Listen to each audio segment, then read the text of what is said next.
The Dallas Cowboys opening their bid for back-to-back Super Bowl titles, taking on the Atlanta Falcons, a team that has made a habit of last-minute victories. The Cowboys, with a 12-4 record, are making their 12th playoff appearance in 13 years and are favored by at least 2 touchdowns. The Falcons entered the postseason playoffs via the wild card berth with a 9-7 record, then won their right to continue on Christmas Eve with a 14-13 come-from-behind victory over Philadelphia. Atlanta's Steve Bartkowski has been sacked 56 times this season. That's more than any other quarterback in the league, and he could be in for a long afternoon. Now let's go to Dallas.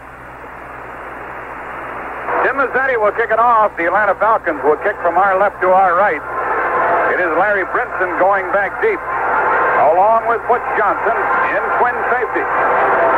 The winner of this game goes on to the NFC title game on the 7th of January.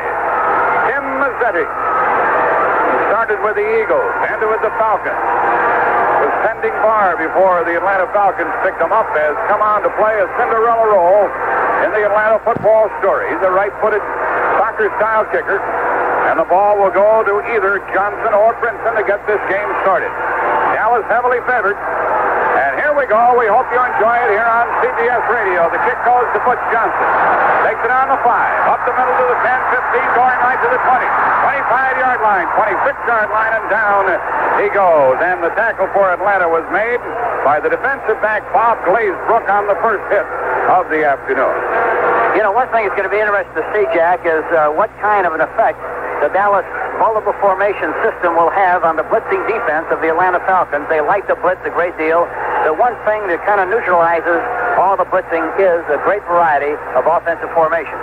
And, of course, the Dallas Cowboys have that with Roger Staubach at quarterback. Scott Laidlaw and Tony Dorsett are the setbacks. Robert Newhouse will play today. He's not in there at the moment. Dorsett goes in motion. There's a flip out to Laidlaw.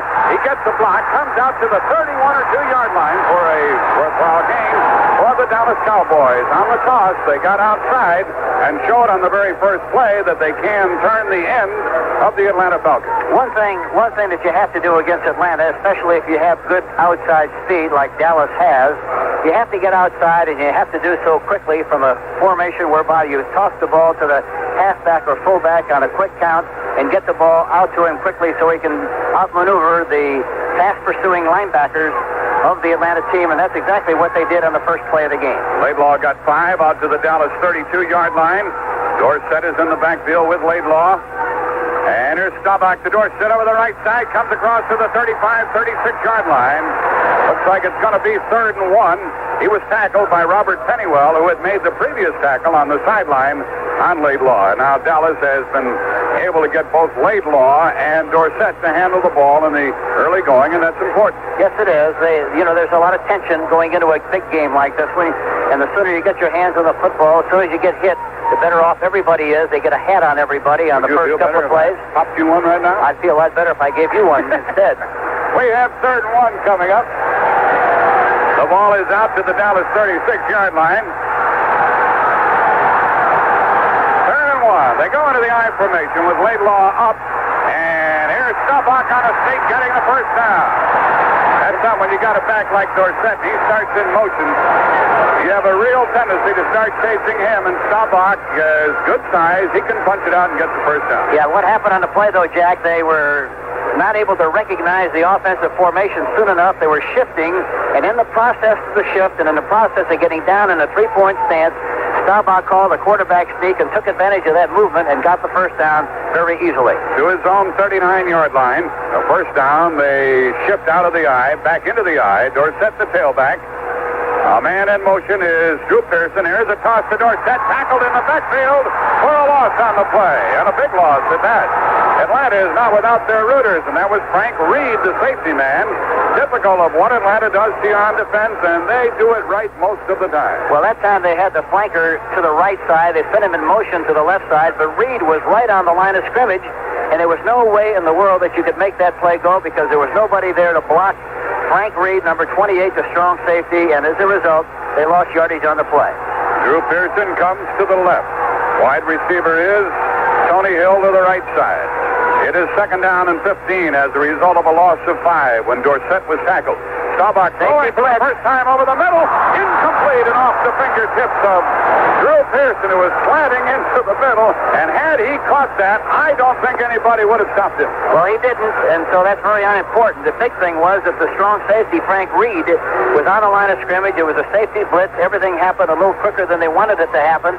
And the ball fell incomplete. It should have been caught. It was a well-thrown ball. I don't think I've ever seen Staubach release the ball as quickly as he did that time. We'll see him release it very quickly all day long if he's going to get rid of the football, because that's the way they put pressure on you. You better get rid of it quickly, or you better block, pick up the blitzers with a lot of people and have plenty of time to throw the football, which is tough to do. They go into the double wing, have Preston Pearson, Staubach back to throw. The blitz is on. He stands in the pocket, throws outside.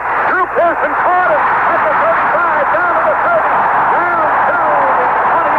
Of the Atlanta Falcons before Rick Pius punched him out. It was just very simple. He had plenty of time to throw the ball. There was a blitz against a spread formation, and he just went down inside, turned Pius to the inside, broke outside. The ball was right on target. It was good for 39 yards and a first down, Jack. A good play by the Dallas Cowboys. A lot of people have been wondering about Staubach's injured fingers. He seems here at the outset to be pitching the ball in terrific fashion. I watched him in a pregame warm-up, and I assure you there's nothing wrong with his finger because he threw extremely well. First down at the Atlanta 28-yard line with Laidlaw and Dorsett in the backfield. Two wide receivers to the left. Dorsett goes in motion. Staubach to Laidlaw over the right side. Got only a yard, and he was driven back. He ran into Jeff Yates, the defensive end, and Jim Bailey and the outside linebacker, Fulton Kuykendall, one of the best in the game, by the way, finished off the play. Up front, they are playing Yates, Bailey, Mike Lewis, and Jeff Murrow. The linebackers are Kuykendall, Pennywell, and Brazina. A good trio of linebackers, Hank. Yes, they are, and Brazina blitzes a great deal from the weak side position. By that, I mean he's on the side away from the tight end, and it does a great job of blitzing and creating problems from that position. Second down and 9 for Dallas. Staubach straight back to throw, looks quickly, drives it over the middle, complete first and goal for Dallas, as it was Drew Pearson, covered by Rick Pius again, and Staubach was on the money, and it's first and goal from the Atlanta. No, not first and goal, it's first and 10 from the Atlanta 14. You know, one thing about playing against Atlanta, you're going to be involved in a lot of big plays and involved in a lot of bad plays because it's such a guessing game, Jack, and you're going to guess right, but you can't worry about the times you guess wrong. You just have to maintain a plan, keep throwing the ball, taking advantage of the blitzing situation. The defensive backs of Atlanta are not good cover people, and as a result, if you get the ball off, they're going to complete a lot of passes and have a lot of big plays in this game today. Dupree, the tight end, drops off the line of scrimmage, starts in motion. Here's Staubach pitching to Laidlaw. He is hit in the backfield and tackled for a loss of a couple of yards by Jeff Yates, the defensive end, who crashed in there and didn't go for the fake. It was sort of like a college option play, but Yates, the defensive end, knew that Staubach wasn't going to keep the ball. Yeah, it was an option play, Jack. It was a good observation on your part. It was an option play to the right side. And one thing in professional football, you know, defensively, when you see the option play, you're going to say, fine. You want to run the ball, quarterback, you run it, but we're going to take away the outside people, and the quarterback is not going to keep it very often, so really that's very ineffective on that kind of a situation. Back at the 16-yard line of Atlanta, second down and 12 for Dallas. Split backs in the backfield. Pearson left. A lot of room on this left side. Here's Staubach back to throw, throwing into the end zone, and Pearson cannot get it. It was thrown away. There was good coverage on Drew Pearson, this time by Rick Pius, and it'll be third and 12 for Dallas. They've kept the ball for almost 5 minutes since getting the opening kickoff. Earlier they had a third and 15, came up with the first down. They picked up 3 first downs in this drive, and now it's third down and 12 from the Atlanta 16. Pius was very deep that time, and I'm surprised that Staubach tried to throw the ball to Pearson on top because he had all the room in the world in front of him, but he elected to throw the ball deep, and he couldn't do that in this situation because he's got an extra an extra dimension in the secondary to help him, and that's the end zone. Dorsett was on a wing, goes back into the backfield. Staubach on third down. The blitz is on. He throws over the middle end zone and incomplete to Tony Hill, who had drawn double coverage. It'll be fourth down. Staubach ends up in a sitting position. He threw that ball into heavy traffic. Tony Hill was covered by both Pius and Tom Pridemore, the free safety. Raphael Septien comes in to try to put Dallas on top with 10:07 remaining in the first quarter. Brezina, that time, was blitzing again from the linebacker position. They haven't blitzed that much really on this drive, with the exception of the spread formation that enabled Dallas to come up with a big play of 29 yards on a passing formation. They got them down in good scoring position like they are right now. Here's a 34-yard field goal attempt by Septien. The ball is snapped, set, kicked, and it is good. And Dallas jumps out in front. 10:04 remaining in the first quarter. Dallas leads by the score of 3-0. And with the score, Dallas 3, Atlanta nothing. Let's take timeout. Franco Harris, the forgotten superstar, and John Stallworth, Pittsburgh's other receiver, turned in record-breaking performances Saturday to carry the Steelers into the AFC Championship game with a 33-10 rout of Denver. Harris, a six-time 1,000-yard rusher who received little national recognition this season due to the heroics of Houston's Earl Campbell, set an NFL record of 12 career playoff touchdowns by scoring on runs of 1 and 18 yards. Stallworth, who plays in the shadow of All-Pro teammate Lynn Swann, set a division playoff record with 10 receptions for 156 yards, including a leaping 45-yard touchdown grab in the last period that put the game out of reach. The victory is Pittsburgh's 15th against 2 losses, and that's the best record in the National Football League. And the Steelers will play host to Sunday's Houston-New England winner on January 7th for a berth in Super Bowl 13 in Miami on January 21st. That final again, Pittsburgh 33-10 over Denver. Septien, who kicked the field goal, will kick it off. Dennis Pearson, who returned 100 yards earlier this year, is in the middle of 3 deep men. Septien usually gets the ball down to about the 5-yard line. Very little wind advantage here in Texas Stadium. Cowboys leading 3-0. Septien boots a line drive kick. Bounces at the 20, and Atlanta wisely allows the ball to go out of bounds. There closest to it was George Franklin, and he was smart. That'll cost Dallas 5. This broadcast... Excuse me, Hank. That's all right. Go ahead, Seth. You'll be frustrated if you don't. No, you upset me. I'm not going to talk if you don't. You got me mad. I'm not going to talk if you don't. I was just going to say, Jack, that they're going to welcome that opportunity to get better field position because Dallas kicked the ball out of bounds, Septien specifically, and they should come out of this with much, much better field position than they would have had he kicked the ball correctly the first time he attempted the kickoff. So we'll get a look at the Atlanta offense in just a moment. Dennis Pearson is back along with Pridemore and Franklin. This is a high kick. Pearson took it on the 14 up the middle to the 20, 25, 30, 35, 40. Flags go down, and so does Dennis Pearson at his own 43-yard line.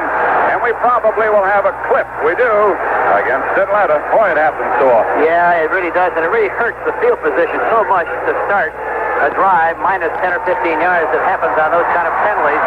But, you know, he had a big cavity on the right side. He had a little seam on the left, but a big cavity on the right.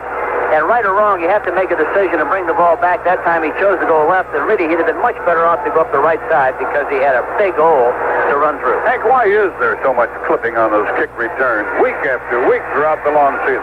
Well, it's very simple, Jack, because you have to block a moving target. And once you throw your body, especially if you throw it too soon, sometimes you think you're going to get the head in front and you wind up getting it behind, and that's why there's so many penalties. The ball is at the Atlanta 22. They have Steve Bartkowski at quarterback. They have Haskell stand back and Bubba Bean in the backfield.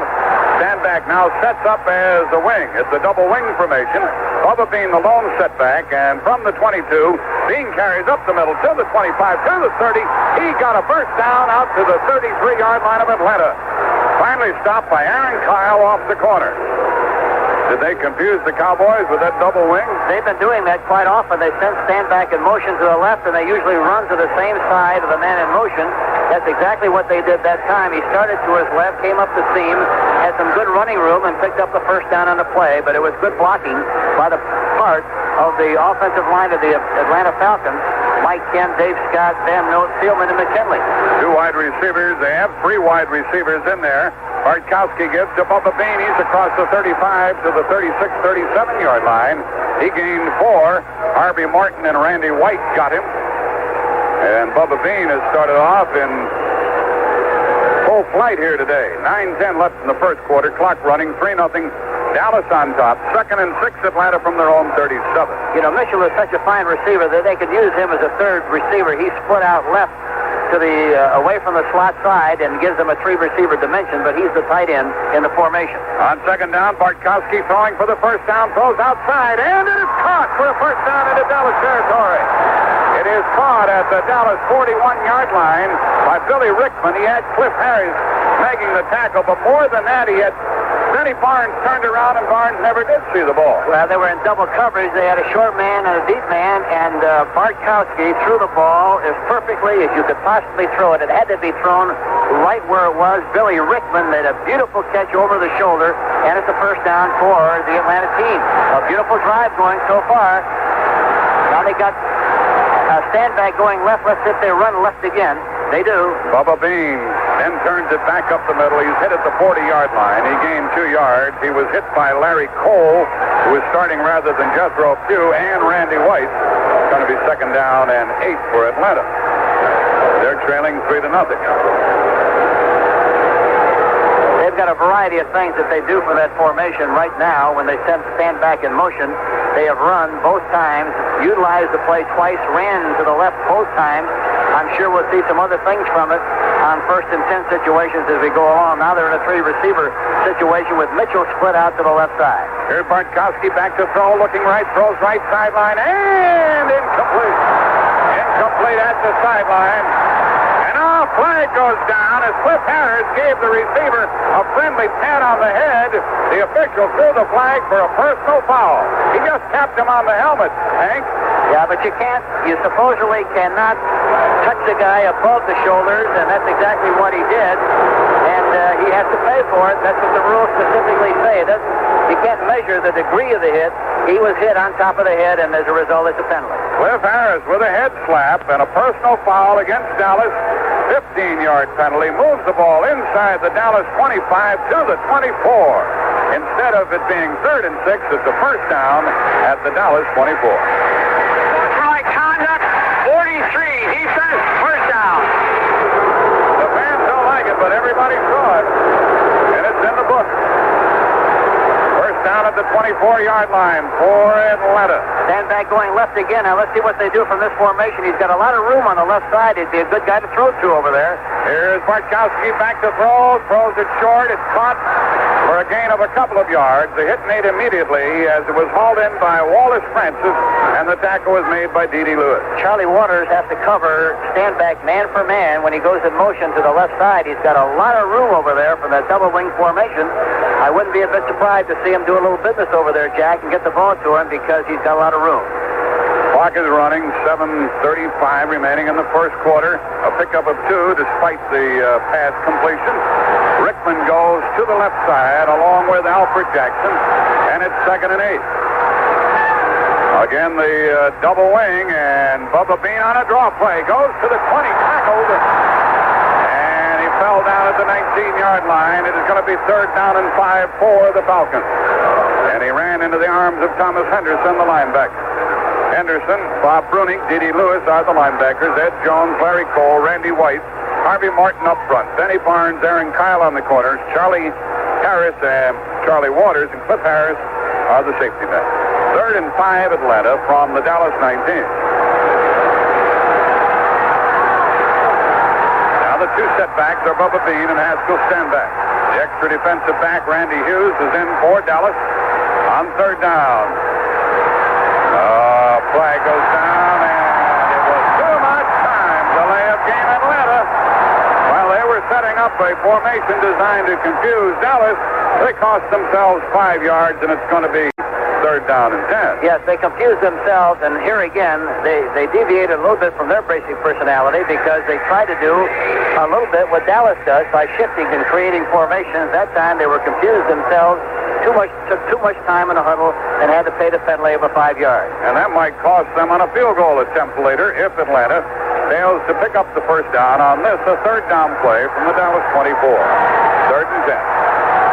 Wallace Francis is to the right. Billy Rickman is to the left. Mitchell, the tight end, on the right side. 3rd and 10. Bartkowski calls the signal.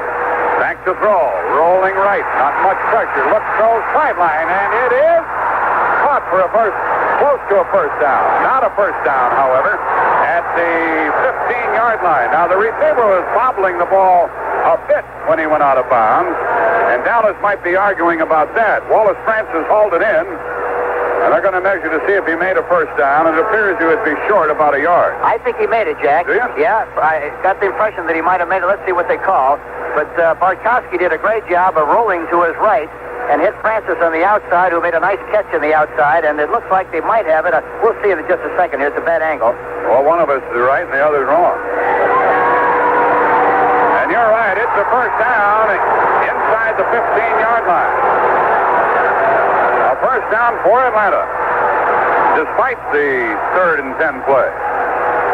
And they did a good job also of confusing Dallas a little bit because they moved their backs around. Dallas was ready to blitz, including the safety man, but they didn't do it because of the formation situation, and they got away with a good call and a good play on a rollout situation. Well, some people thought Atlanta wouldn't score on Dallas. Here's a draw play to Bubba Bean, and he's inside the 5. He's got a touchdown. A draw play is good for 14 yards and an Atlanta touchdown on the draw to Bubba Bean, and is he getting off the ball? You know, after watching them play on grass for so many times in Atlanta, they look like they're running in quicksand there, but they look like they're really lightning and flying on their synthetic turf here in the Dallas Stadium in Irving, Texas. Well, the Atlanta club, kept the ball for about 3.5 minutes, and they go on top 6-3. The ball will be held by the punter, John James, and Tim Mazzetti will try to add to the Atlanta total. A high snap. John James got it down, and it is up and through. A good job by the holder that time. Well, there's a timeout on the field. With the score, Atlanta 7 and Dallas 3. Very impressive drive by both teams. Dallas taking the opening kickoff, going 74 yards in 12 plays, consuming 4 minutes and 56 seconds. However, they only came away with 3 points after Septien kicked a field goal that made it 3-0. Atlanta came right back, took the ball on the 22-yard line, their own 22, had a beautiful drive of 78 yards, 9 plays. It took 3 minutes and 26 seconds. Executed a beautiful draw play with Bubba Bean taking it in from 14 yards out that made it 7 for Atlanta.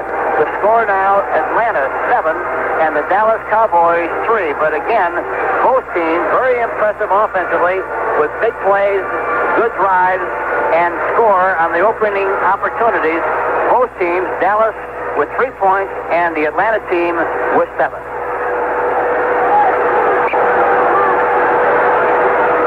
Stram and Jack Buck, whether you're from Dallas, I repeat, some people thought that Atlanta wouldn't score all afternoon against the Dallas club, but they're out in front by the score of 7-3. Mazzetti will kick it off. Larry Brinson is deep along with Butch Johnson. We have 6:25 remaining in the first quarter, and that score is going to give the Falcons an awful lot of confidence. Yes, it is, and give them, they play with a great deal of enthusiasm, a lot of animation, a lot of emotion, and this will perpetuate that, I'm sure, to a great degree. Butch Johnson is deep along with Brinson. Here's a high kick. It heads for Johnson, and he takes it on the 9 to the 10 to the 15 to the 20 going right. He's out to the 25-yard line, and the Cowboys will start from their own, inside the 25, as Ron McCartney was downfield, a linebacker, to make the hit for Atlanta. They ruled that Butch Johnson's knee went down at the Dallas 24-yard line. We haven't had a turnover. Each team scored each time they had the ball, and so Dallas gets it for the second time.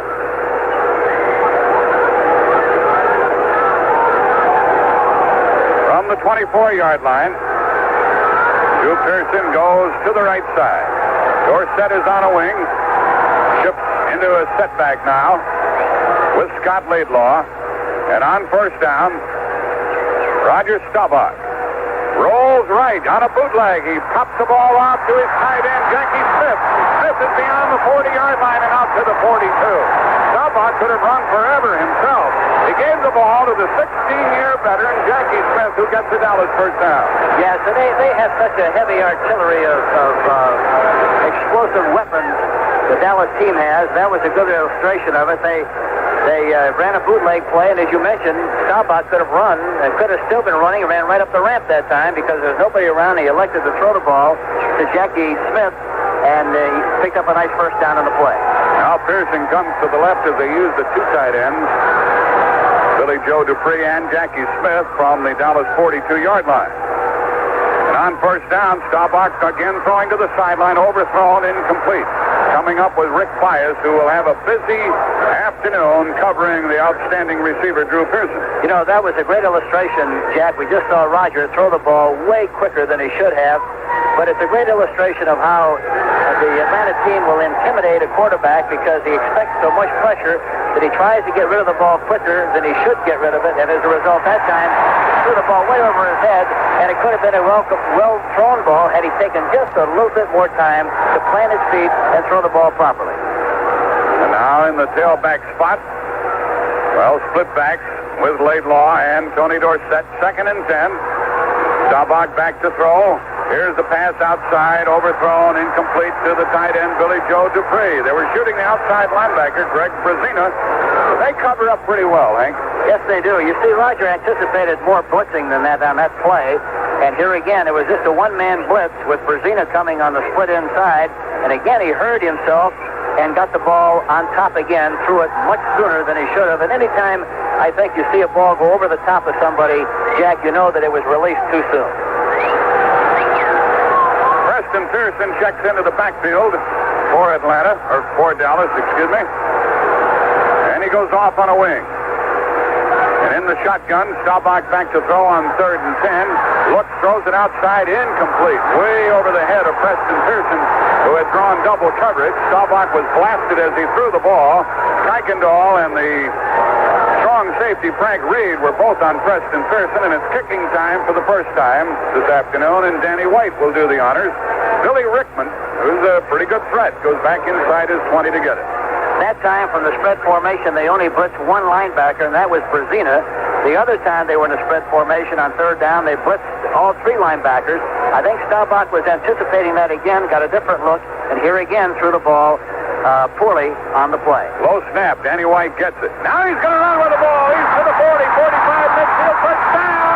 Dallas, standing play. Confirmation after a bad snap. No rush. So he took off and got Dallas the first down into Atlanta territory.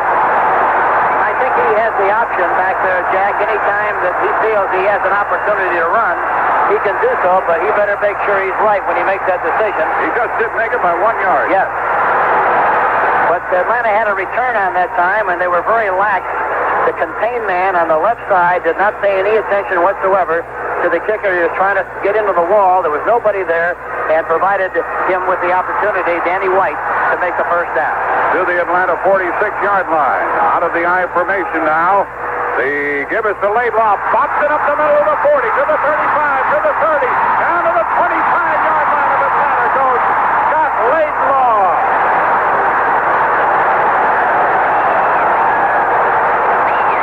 Beautiful draw play right up the middle.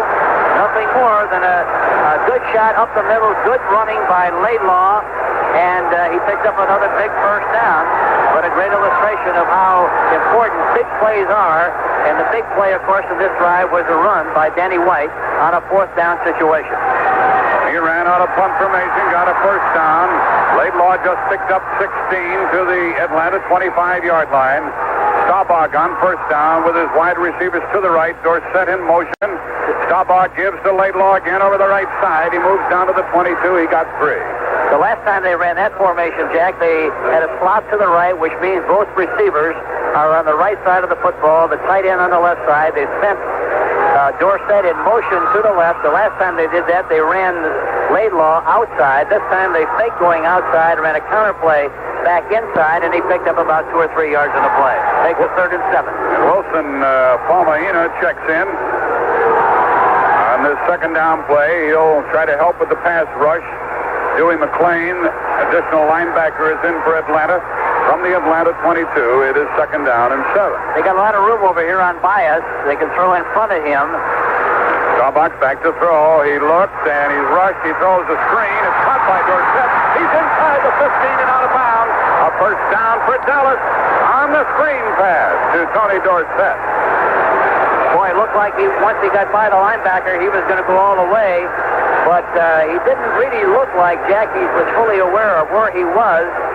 He had a lot of room to run down the sideline, but just a little push knocked him out of bounds, and he didn't get nearly as much yardage on the play as you thought he would when the play was initiated.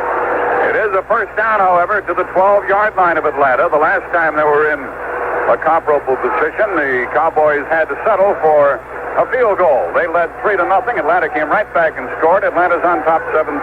They like to blitz their safety man, strong safety inside this area, and then their weak safety inside the 10. Let's see what they do here. From the 13-yard line, Pearson is to the left. Hill is to the right. Staubach back to throw. Has time. End zone. Incomplete. Tony Hill bobbled the ball as he went out of bounds, and you have to have complete possession of the ball. Tony Hill then ran into the grandstand, but he's all right. It'll be 2nd and 10 from the 13. Their tendency held up that time. Frank Reed, the strong safety, did blitz inside of this area. Inside the 20, they like to blitz their strong safety. Inside the 10, they like to blitz their weak safety. Reed came. It had no effect on the play. It was a one-on-one, but Hill just dropped the football. But they're going to try to do business unbiased, which is very obvious, and justifiably so because he played very soft on that corner. John Fitzgerald, the center, out over the ball. Scott and Rafferty are the guards. Donovan and Wright, Rayfield Wright, are the tackles. And on 2nd down, they show the blitz. The give is to the running back. A touchdown for Dallas. Running with the ball was Scott Laidlaw. He ran right by the blitz and got the score from 13 yards out. They caught him in a trap. A draw play right up the middle. A beautiful run by Laidlaw. He goes in for the touchdown. But it's going to be a big play game. There's no question about that, Jack. And any time that you play against a team that blitzes this much, you're going to have a lot of big plays. And this has been demonstrated so far in the early stages of this game with Dallas just scoring. Waters will hold it. Septien tries to kick it through. Snap, the set, the kick. Good. Dallas is now on top, and we still haven't had a punt in this football game with 3:18 remaining in the first quarter. With a score, Dallas 10 and Atlanta 7. Let's take time out.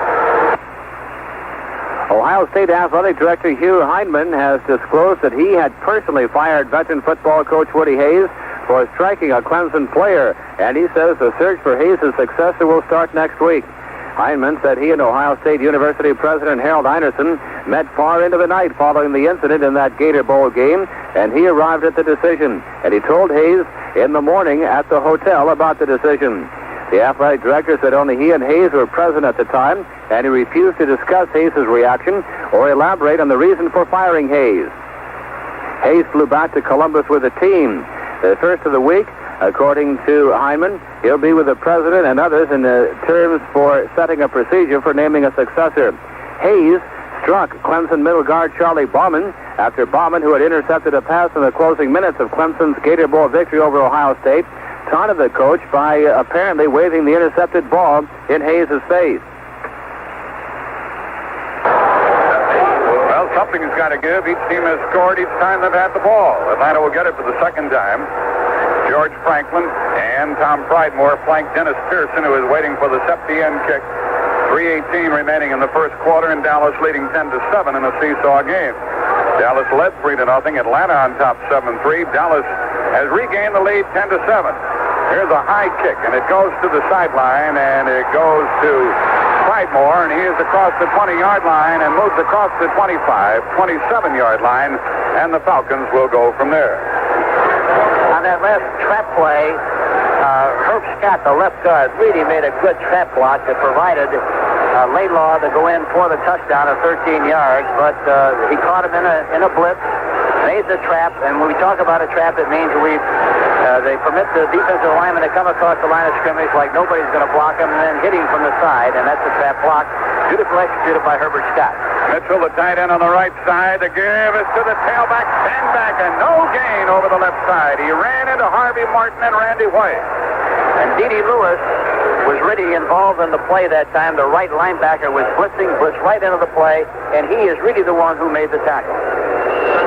Dan Devine, the coach of the Notre Dame Fighting Irish, is up in the booth, relaxed, enjoying the game. He'll be our guest here at halftime on CBS Radio. No gain on that last play. Second down and 10 for Atlanta. They have Alfred Jackson to the right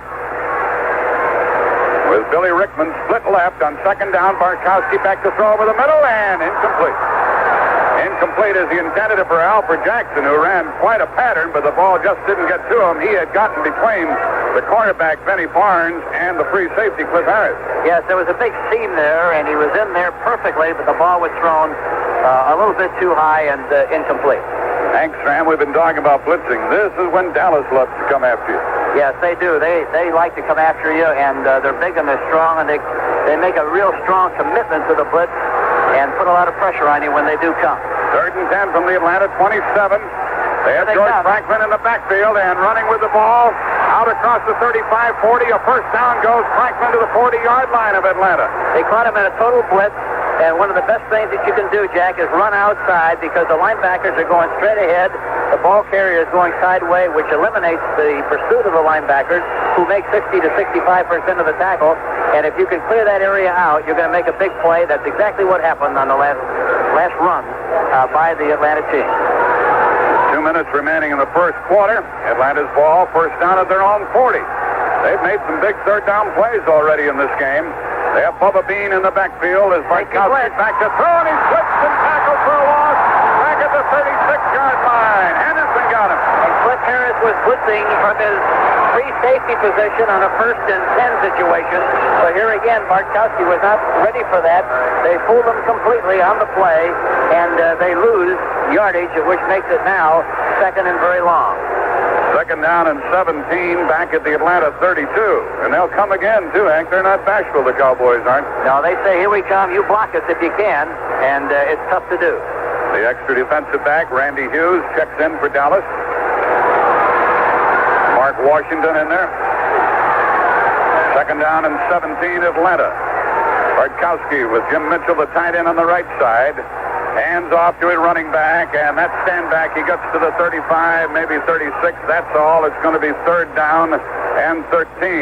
It was Bob Bruning, the middle linebacker, first there. There's a great illustration of the guessing game that goes on. Bartkowski thought they were going to blitz again. A trap would have been perfect.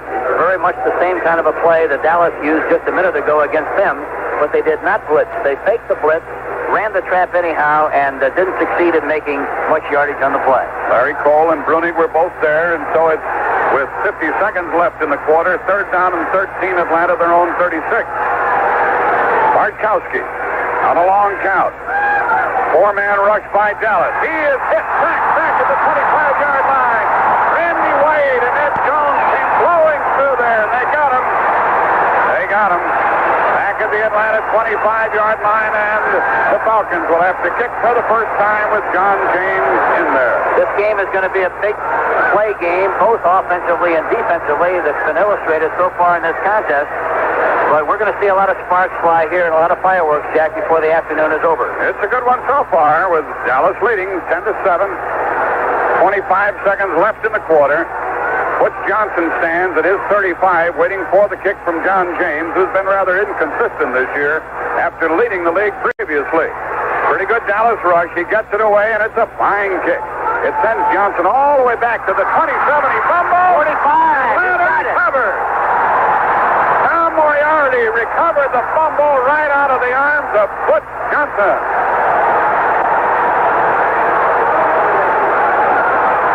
Was that a beautiful bounce? He caught it. It was amazing. It came right up to him.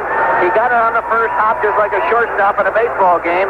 And it's Atlanta ball 1st and 10 on the Dallas 25-yard line. It was such a good kick that it had driven Johnson downfield, and Moriarty had tremendous coverage on it. I was surprised he was as close to the ball as he was. There was a blocker in front who didn't take a shot at him, and that was the difference in why they were able to recover that fumble.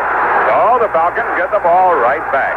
First down pass to the left sideline. He's hit and dropped for a loss of 5 yards on the play. Bartkowski is by Larry Cole, who's playing in place of Jethro Pugh. Billy Rickman that time tried to beat Aaron Kyle on a deep pattern, a flat and up, meaning that he goes out on the flat like he's going to catch the ball in that area and then breaks up the field. But that's the end of the first quarter. Cowboys leading the game 10-7. So the Dallas Cowboys coming through here with a 34-yard field goal by Septian to take a quick 3-0 lead. And then an 11-yard run by Bean for Atlanta. And that gives Atlanta a 7-3 lead, but then another field goal. And that's the way things stand up here with Dallas coming through with that other touchdown. In the end of the first quarter, Dallas leading the Atlanta Falcons. Directed. Dallas Cowboys have won 6 in a row, and they're leading here 10-7, but there's no doubt they have their hands full. The official Super Bowl game program will again be a collector's item. You can be one of the collectors. The program will feature scouting reports on the 2 competing teams, photos, and art portfolio of Super Bowl record holders, a special feature on the Lombardi Trophy, and the 12-pass Super Bowl ring. You can get a souvenir copy of the book by sending $3 to Super Bowl 13, Winona, Minnesota, 55987. Super Bowl 13, Winona, Minnesota, 55987. The $3 covers purchase of the book. Postage and handling allows 6 weeks for delivery. The preceding announcement has been brought to you by the National Football League. And don't forget, you can listen to Super Bowl 13 from Miami, Florida on Sunday, January 21st. Hank Stram and I will be there. You'll hear the game on most of these CBS radio stations. So far, everything's very even, Jack. Dallas has 8 first downs. Atlanta has 6. Yards rushing, 52 for Dallas, 45 for Atlanta. We'll get back to that in just a moment. Second down and 15 from the Dallas 30 for the Falcons. Split back. Wallace and Rickman, the receivers, and Franklin going wide, cuts it back. He got about 3 yards on the play. It'll make it third down and 11 for the Falcons. This time, Dave Stalls, who was in there on the defensive front for Dallas, made the tackle. Third down and 11. The Falcons trying to get some mileage out of a raw running back, George Franklin, who has some talent. Yes, he has, and he's got some speed, and they were trying to take advantage again. They thought the blitz was on. They guessed wrong. It was not on, and they didn't succeed in making much yardage on the play. So it is third down.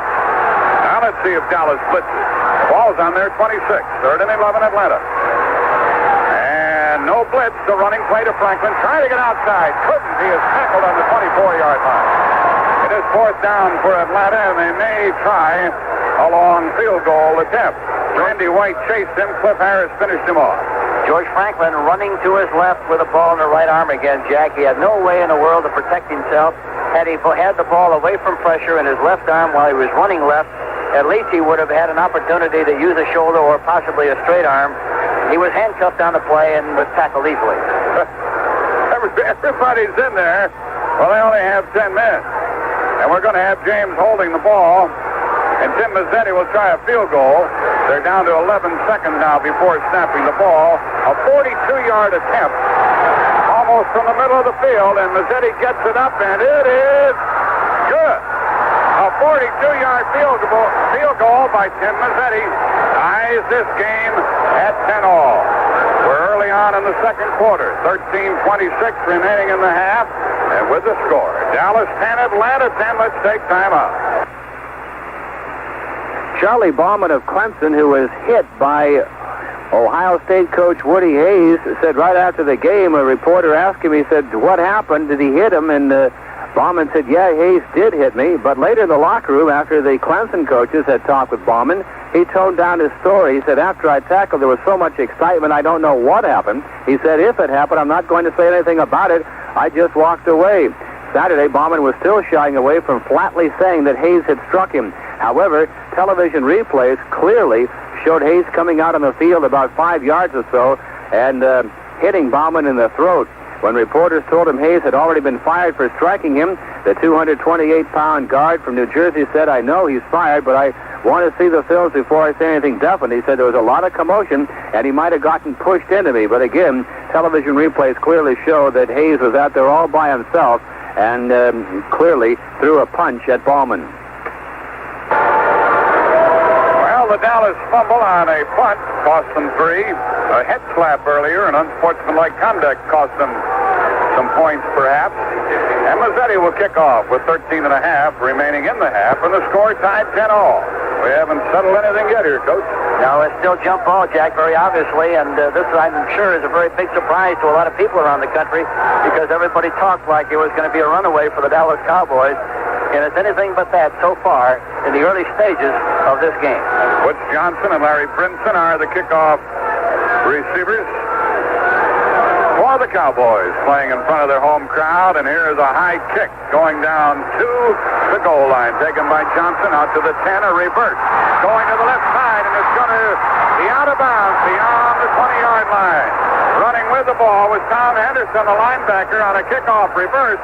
It looked like he was going to go a lot further than he did, and it was Ricky Patton downfield along with Ernie Jackson to run him out. Our old quarterback in New Orleans, he made a great play there. It looked like he was going to make a big gain on the play. How come it changed, Hank? It looked like he was really going someplace. Did he miss a step? No, Ernie Jackson came on the inside and got the angle and got a piece of him, knocked him out of bounds. A beautiful play by Ernie Jackson. Tom Henderson got that ball on the kickoff reverse and went out of bounds at the 23-yard line. Henderson likes to be called Hollywood. He's a character, and he can play. He's one of the many Cowboys on the Pro Bowl team. Yeah, he's a participant. He can really play and really comes after you and really a great hitter. To the right goes Drew Pearson. Tony Hill is the split receiver to the left. The tight end is Billy Joe Dupree on the right side. And it's Laidlaw and Dorsett in the backfield. Here's the pass to the sideline. It's caught by Tony Hill for a worthwhile game. Character, and he can play. He's one of the many Cowboys on the Pro Bowl team. Yeah, he's a participant. He can really play and really comes after you and really a great hitter. To the right goes Drew Pearson. Tony Hill is the split receiver to the left. The tight end is Billy Joe Dupree on the right side. And it's Laidlaw and Dorsett in the backfield. Here's the pass to the sideline. It's caught by Tony Hill for a worthwhile gain. He is hit immediately at the 29-yard line, tackled by Rick Bias. And it is a gain of 6 yards for the Cowboys. 13 minutes left in the half. That's the first time they've thrown the ball that way, Jack, and I'm surprised that they haven't done so more often because really the defensive backs of Atlanta, even though they blitz a great deal up front, they play very loosely, very deep, and you should be able to throw in front of them anytime you want to, and also on the inside because they play so deep. Wide receivers to the right, both Hill and Drew Pearson. Dorsett has handled the ball infrequently here. The give is to Dorsett over the middle, and he gets about 2, maybe 3 yards, moving across the 30-yard line, trying to find a place to go, couldn't. And Jim Bailey, the defensive tackle, made the Atlanta stop. Now the ball is at the Dallas 32, and it's 3rd down and 1. Hill, the wide receiver, goes out, and the 2 tight ends are in there, Jackie Smith and Billy Joe Dupree. The score is tied, 10-10. Surprisingly here, one of these teams will be eliminated this afternoon. They'll fight the dust down here in Texas. Laidlaw is the long setback. Now they shift into split backs with Dorsett. A 3rd down play. And Staubach gives the ball, and Dorsett gets the first down across the 35-yard line. Boy, what a hole they opened up there. He moves to the 36, and it was Greg Brazina, the linebacker, stopping him. And like that hole? Oh, listen, Rayfield Wright and Rafferty, Fitzgerald, all of whom did a great job at the point of attack, meaning where he ran the football. A big cavity, a good seam, and a lot of running room, and he made the first down. You know, one thing about the Dallas team, everybody, you know, they're so flamboyant. People think they throw the ball a great deal, which they do, but they average 39 runs a game and 28 passes for the entire season, which is good balance. And they have a first down at their own 37-yard line. Dupree, the tight end, is on the right side. Motion by Drew Pearson. Staubach back to throw. They pick up the blitz. He pops it off to the tight end of the 40. Dupree to the 45. To midfield. First down for Dallas. Into Atlanta territory at the 47-yard line. Dupree tackled by Frank Reed. A well-conceived play again. They fake the sweep, a play-action pass, and then Dupree comes back across shallow and was wide open on the play. The linebacker on the backside blitzes a great deal, so he's not there to cover on the pass. And if you get the ball off in time, why, he's going to be wide open, which he was that time, and a big first down for the Dallas Cowboys. 1st and 10. The Cowboy blockers did a good job of picking up that blitz. They did, and they did a good job of acting on the play to make it look like a sweep, which you have to do. First down now for the Cowboys. Pearson and Hill, the wide receivers. First down pass by Staubach coming up. Back to throw. Throws it down the middle. Off the hands of Tony Hill as the ball took off on Staubach. He didn't throw it very well. He had Tony Hill wide open inside the Atlanta 30. Yes, he threw it a little bit too soon again, Jack. And again, it goes right back to the anticipation of the blitz. He wants to make sure that he gets the ball off in time. He hurries himself a little bit. And as I mentioned a minute ago, anytime that you see the ball sail over the top of people's heads, you know definitely that he's releasing the ball too soon. You mean throwing off the back foot before it gets planted on top of the ball? Yes, and throwing the ball from way back about the area of your head instead of out in front where you should throw it. Second down and 10 for Dallas. Hill goes left again with Drew Pearson to the right side. Laidlaw and Tony Dorsett are the setbacks. And on second down, Dorsett goes to the right. Cuts it back up to the 40. He's down to the 35 for a first down. Tony Dorsett matching the running speed of Bubba Bean of Atlanta. He's quite a burst. And when he sees a place to go, he goes. Oh, he really flies, and he did exactly that. The only one blitzer on the play, Brazina was blitzing from the backside, which means that you don't have the pursuit angle from the backside linebacker. And he cut back to that area, was wide open, and looked like he might go all the way, but was finally tackled. But here again, they have a first down, good field position, and I'll bet you they come back with a play-action pass here on 1st and 10. Let's see what they do. From the Atlanta 35-yard line, Pearson is left, Hill is right. Dupree, the tight end, is on the left side. On first down, here is the running play to Laidlaw. No gain. He was tackled right at the 35-yard line and driven back. I'm impressed with the scarcity of penalties here in a very important game. Both teams are executing very well. We have had a head slap. That was something that was inadvertent. We've had a clipping call, but not much more. That was a trap play, Jack, and Pennywell, number 59, did a good job of stopping that play at the line of scrimmage. Pennywell, the middle linebacker. Kuykendall, Brazina, the other linebackers, are now doing the McLean checks in for the Falcons. 8:50 left in the half. We're tied 10-10. And it's 2nd and 10 Dallas from the Atlanta 35. They're in the I formation. Here's Staubach. Faking to the sideline, now looking. Throws, and it is caught at the 30-yard line of Atlanta by Dupree for a gain of 5. It'll be 3rd and 5. He was covered by Rick Fias, who almost walked right into the path of that ball, and Staubach must have had 8 or 9 seconds before he threw it. He had a lot of time, and that's unusual against this Atlanta team because they provide such a good rush. But I think it illustrates why they do blitz as much as they did or do, because on that play they only rushed 4 people and there was no rush whatsoever. That's why they have to blitz to get to the quarterback. Staubach just kept looking. He looked to the right side, looked down the middle, looked to the left side, found Dupree. And now it's 3rd and 5. Preston Pearson is into the game. The ball is at the Atlanta 30-yard line. Staubach from the shotgun, dropped further back, looks, throws, and it is caught by Preston Pearson. Incomplete on a diving attempt at the Atlanta 20-yard line. And Staubach really threw that into heavy traffic. And Brazina was blitzing on the spread formation again. You know, the first time they saw the spread, they blitzed 3 linebackers. The last few times they've seen it, they only blitzed 1 linebacker and were involved in coverage. And they had pretty good coverage that time because they had people around the football. Well, here's one by Septien of a long distance. The line of scrimmage is the 30, so it's going to be 47 yards. He can kick them this far. His longest so far this year has been 48. And that's what this will be. The one thing about Septien is that he doesn't get the ball up very quickly. He has to really concentrate on getting it up fast. Charlie Waters got it down for him, and he got it through. 48 yards for Septien, putting Dallas back on top. 48-yard field goal. 7:38 remaining in the half. There's the timeout on the field with the score now. Dallas 13 and Atlanta 10.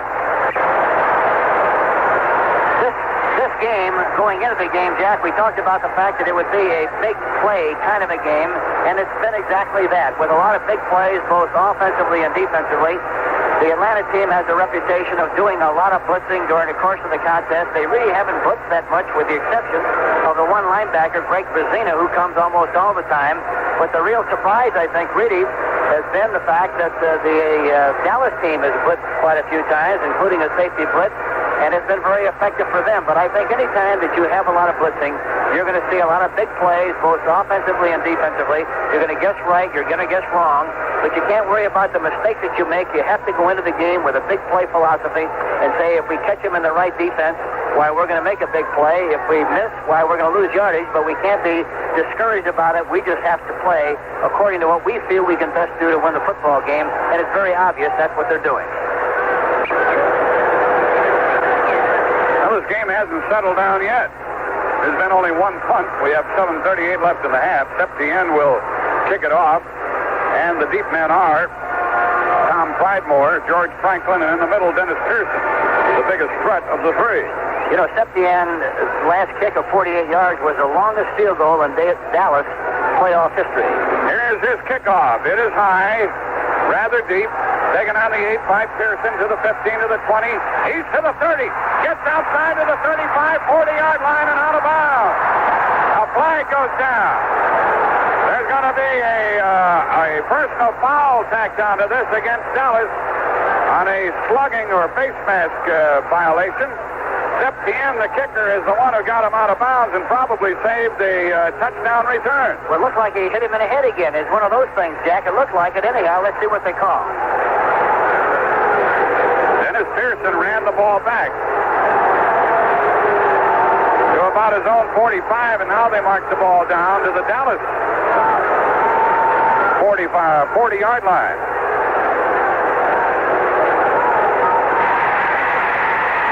Personal foul on the third roughness, number 1, defense, first down. So a personal foul against Dallas, the second of the day. And instead of being back at their own 45, they're down to the Dallas 40, the Falcons are. Rickman goes to the right, along with Alfred Jackson, the wide receiver. And Jim Mitchell, the tight end, splits out. And on first down, Bartkowski at quarterback with Stanback and Bubba Bean in the backfield, a draw play. And here's Bubba Bean getting 4 or 5 yards on the play. Tackled by the linebacker, Tom Henderson. You know, that was a good play that time. They split Mitchell again, the tight end. He went out and Waters went out with him. But in conjunction with that, the linebacker, D.D. Lewis, also reduced his split. And there was a lot of room in that area. They ran a good play, a draw, and they picked up about 5 yards in a play, makes it 2nd and 5. The ball to the Dallas 35-yard line. Rickman goes right with Jackson. Mitchell splits left again. Here's the running play, and it is Bubba Bean moving down to the 31. And he looks like he did, talking about Bubba Bean, when he was running right after coming out of Texas A&M. And when we saw him last week, he had a neck injury, which slowed him down considerably. He's just picked up 9 in 2 tries. It's 3rd and 1 from the Dallas 31. Yeah, it's amazing how much faster, though, and specifically, they do run faster on synthetic turf than the muddy track that we've seen them run on in recent weeks. Larry Bethea is in there defensively for Dallas on 3rd and 1. They really stack it up on the line of scrimmage. Will Bartkowski gamble? No, he gives to Bean. Bean is hit and stopped. He didn't get a first down. Driven back. It'll be 4th and 1. You know, that's the one thing that hurts Atlanta. They do not have a big, strong sledgehammer running back at all. Bob Bruning made the tackle that time from his middle linebacker position, but they don't have that sledgehammer back that can get the extra yardage on his own. It has to be cleaned out perfectly for him to get the yardage, and it wasn't that time, and he didn't make the first down. They're going to go for the first down on the 4th down try. They're going to go. It's 4th down and a foot from the Dallas, just outside the Dallas 30. George Franklin is into the backfield. Now, he's the big back that Hank's talking about. He weighs 230. And he's in the I formation. 2 tight ends are in there for Atlanta. 4th down, they're gambling at the Dallas 30-yard line. The toss is to Franklin, and he gets the first down to the 27-yard line of Dallas. D.D. Lewis got him, but they didn't go up the middle. They tossed it to Franklin, and he got the first down. It was a good call because the Dallas defense were all in the gaps. It's hard to run into those areas when you have people in the gaps. The place to run was off tackle or outside. They picked the right spot, made the yardage in his 1st and 10, and they keep the drive alive. One thing, you know, Mitchell has been splitting out from his tight end position to the left side. Waters is covering him man for man. He's got an awful lot of room on Waters, so they haven't thrown him the ball yet. They should, because they'll make some yardage. Ball at the Dallas 27. Bartkowski on first down. Is back to throw. Rolling left. No pressure. He throws now. It is caught at the 20-yard line by Wallace Francis, and he is spun out of bounds at the 20. Let's pause 5 seconds for stations to identify themselves on the CBS radio network. This is the American Forces Radio and Television Service. Ball is marked down on the Dallas 19 with 5 minutes remaining, and the clock stops. 5 minutes remaining in the half, that is. And it is 2nd down and 2 for Atlanta. You know, Dick Wood, the offensive backfield coach and the quarterback coach specifically for Atlanta, has really done a great job with Steve Bartkowski, and he, of course, he was our quarterback coach at New Orleans. 2nd down and 2. Stand back and Bean in the backfield. Bubba Bean on a slant to the right side. Dives for a first down near the 17 of Dallas. Larry Cole was on him, but he couldn't prevent the first down. And we have 4:51 remaining in the half. Great play calling by Atlanta thus far. Yes, they're calling the plays from the sideline. The coaching staff is doing that, but Bartkowski has the privilege of changing the play at the line of scrimmage anytime he has to do so. And he's done it quite a few times in this game. Has really done a good job of recognizing situations and coming up with the right call. They measure for a first down, and it is a first down. The left-handed referee, Cal Lepore, tells it at the Dallas 17. So Atlanta trailing 13-10 with 4:51 remaining in the half, trying to move in for the go-ahead score. Moving the ball surprisingly well against the Cowboys. They really are. And as I mentioned, they don't have the great running backs. They have good, steady, dependable backs, but especially do not have a big sledgehammer back. Here we see 3 receivers in the game. 3 wide receivers on first down. Bartkowski back to throw. Look, throws, and it is a touchdown to Wallace Spencer. He got in between 2 men, and Bartkowski was on the money, and it's a touchdown of 17 yards for Atlanta. He got between Cliff Harris and Benny Barnes, and Bartkowski couldn't have thrown the ball any better. I tell you, he's a great young talent. He's got a good gun, good strong. The RPMs on that ball that time was really sizzling, and but he did a great job of getting the ball between 2 defensive backs. Beautiful play by Bartkowski and a great catch by Wally Francis. And now the extra point is good by Mazzetti. So the Cowboys and their fans are thoroughly shocked here. With 4:26 remaining in the half, the Falcons lead the Cowboys 17-13, and let's take time out. If Monday's lineup of college bowl games is a slow sip of champagne for football fans, then Sunday night's Bluebonnet Bowl between Stanford and Georgia Tech could be the popping of the cork. According to Georgia head coach Vince Dooley, if we can hold up our end of the scoring, it should be a wild football game. The Stanford Cardinals at 7-4 are not to be confused with a good defensive team this season, despite suffering their 4 losses by a total of 16 points. But their offense, ignited by the 63% passing of Steve Dills, caused opponents' defensive coaches to run screaming into the night. Stanford coach Bill Walsh says we'll complete passes, and Georgia knows we will. Accepting that, the 7th-ranked Bulldogs must outscore the Cardinals, and they may be able to do that with Southwest Conference Offensive Player of the Year, tailback Willie McClendon, and 2 quarterbacks, one of them who can run very fast. So that should be quite a football game in the Bluebonnet Bowl from Houston, Texas. Hank Stram and Jack Buck from Dallas. Well, the Dallas Cowboys might win this playoff game. They're trailing 17-13, but they're not blowing anybody out, as had been predicted by everybody. Most everybody. Yeah, they're going to earn the right to do that. It's not going to be given to them, Jack. That's very obvious because of the way the Atlanta team is playing. And they're really doing a super job, both offensively and defensively. I anticipate the same kind of a game tomorrow when the Vikings play at Los Angeles. We'll be on the air at 4:50 p.m. Prior to that, Houston at New England. Jim Kelly and Tim Ryan at 12:50 Eastern Time here on CBS Radio. There's the kick from Mazzetti. Brinson and Johnson are deep. This is a line drive kick. And it is fumbled at the 10-yard line. Recovered by Atlanta. Loose ball inside the 10. Loose ball at the goal line. The ball belongs to... It's a touchback. Dallas has it. It'll come out to the 20-yard line. It's a touchback. It'll come out to the 20-yard line. The ball was fumbled. Fumbled, first of all, by Butch Johnson. It was near the 20-yard line. It was touched by Atlanta at the 15. Touched by Dallas at the 10. By Atlanta at the 5. Went into the end zone. Recovered by Dallas at the touchback.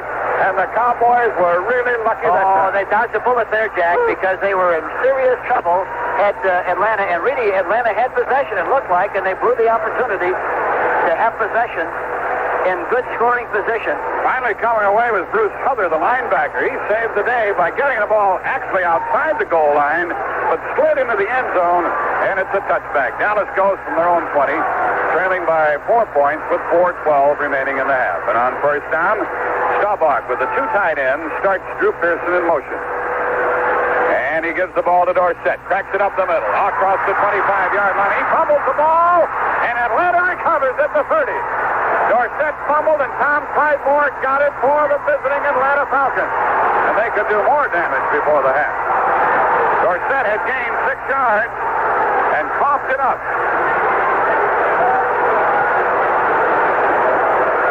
What a wild football game. The tackle was made by Kuykendall, and he shook the ball loose from Dorsett. And on the 30-yard line, Pridemore, the safety man, recovered. So Atlanta is at the Dallas 30. If they run right, Jack. On first down with Bubba Bean, the lone setback. The blitz is on the draw play. Bubba Bean goes to the 25. Gets down to the 21-yard line. Gained about 9 yards. Cliff Harris tackled him. And Atlanta's just ripping him up here. Caught him in a draw trap that time against a blitzing situation. And there again, anytime that happens, boy, you're going to have some big plays if you guess right. They did guess right on that play. And makes it now 2nd and 1 on the 21-yard line of the Dallas Cowboys. A surprising turn of events. 3.5 remaining in the half. 2nd and 1 for the Falcons at the 21-yard line of Dallas. Standback is in the backfield with Bubba Bean. It's Bubba Bean lurching at the 20 for a first down to the 19-yard line. Then the ball came loose, but the ball had been whistled at. D.D. Lewis made the tackle. It's a first down, Atlanta. 3:10 remaining in the half and clock running. The ball is marked at the Dallas 18-yard line. Well, Hank Stram said the Cowboys dodged the bullet a moment ago, but another bullet came right back and got him. Found its mark when Dorsett fumbled. First down, Atlanta. Wide receivers to the left are Rickman and Francis. The right side is wide open if on a running play. Now Francis goes out over there and sets up there, and on first down, Bubba Bean cracks it back over the middle to the 15, down to the 13-yard line. That's what you're talking about, Hank. The right side was wide open that time, and looked like they were a little confused as to where they should line up with a double wing formation that time. And there was a lot of running room, even more so on the outside right than there was on the inside. But in spite of that, he still made a good chunk on that situation. 1st and 10, now it's 2nd and 5. A 5-yard gain on the play. And we have 2:13 remaining. Atlanta's going to let the clock run out. We'll have the 2-minute warning. They'll have the ball 2nd down and 4 from the Dallas 13, and then they'll still have 2 minutes to try to add to their lead of 4 points. There's the 2-minute warning, a pause in the action with a score. Atlanta 17, the Dallas Cowboys 13. Let's take time out. A confident team coming off its biggest victory in 10 years opposes a club trying to ignore the controversy surrounding its head coach when the Houston Oilers play the New England Patriots for a berth in the AFC Championship game. The Oilers, in the playoffs for the first time since 1969, earned the right to play New England with a 17-9 upset of the Miami Dolphins last week in the AFC Wild Card playoff. New England's last game also was against Miami in a regular season finale December 18th, but the Patriots suffered a 23-3 loss a few hours after coach Chuck Fairbanks was suspended for announcing he had accepted the head coaching job at the University of Colorado. 2 days after dropping the bombshell about his new job, Fairbanks was reinstated as the New England coach by owner Billy Sullivan, but is expected to leave the Patriots for the Colorado job when the season ends. Both head coaches deny their teams are at opposite ends of the emotional spectrum. Hank Stram suggests that when Atlanta went into the stall waiting for the 2-minute warning, that Dallas should have called a timeout. No, Atlanta should have called timeout. Atlanta should have called timeout, Jack. That way they would have still had 3 timeouts at the 2-minute warning, and they could have run another play. They still had 3 timeouts because of the automatic timeout by the 2-minute rule, you see. Well, let's see what happens. It is 2nd down and 4 from the Dallas 13-yard line. Standback goes off on a wing. Bubba Bean is the setback. 2 wide receivers to the left.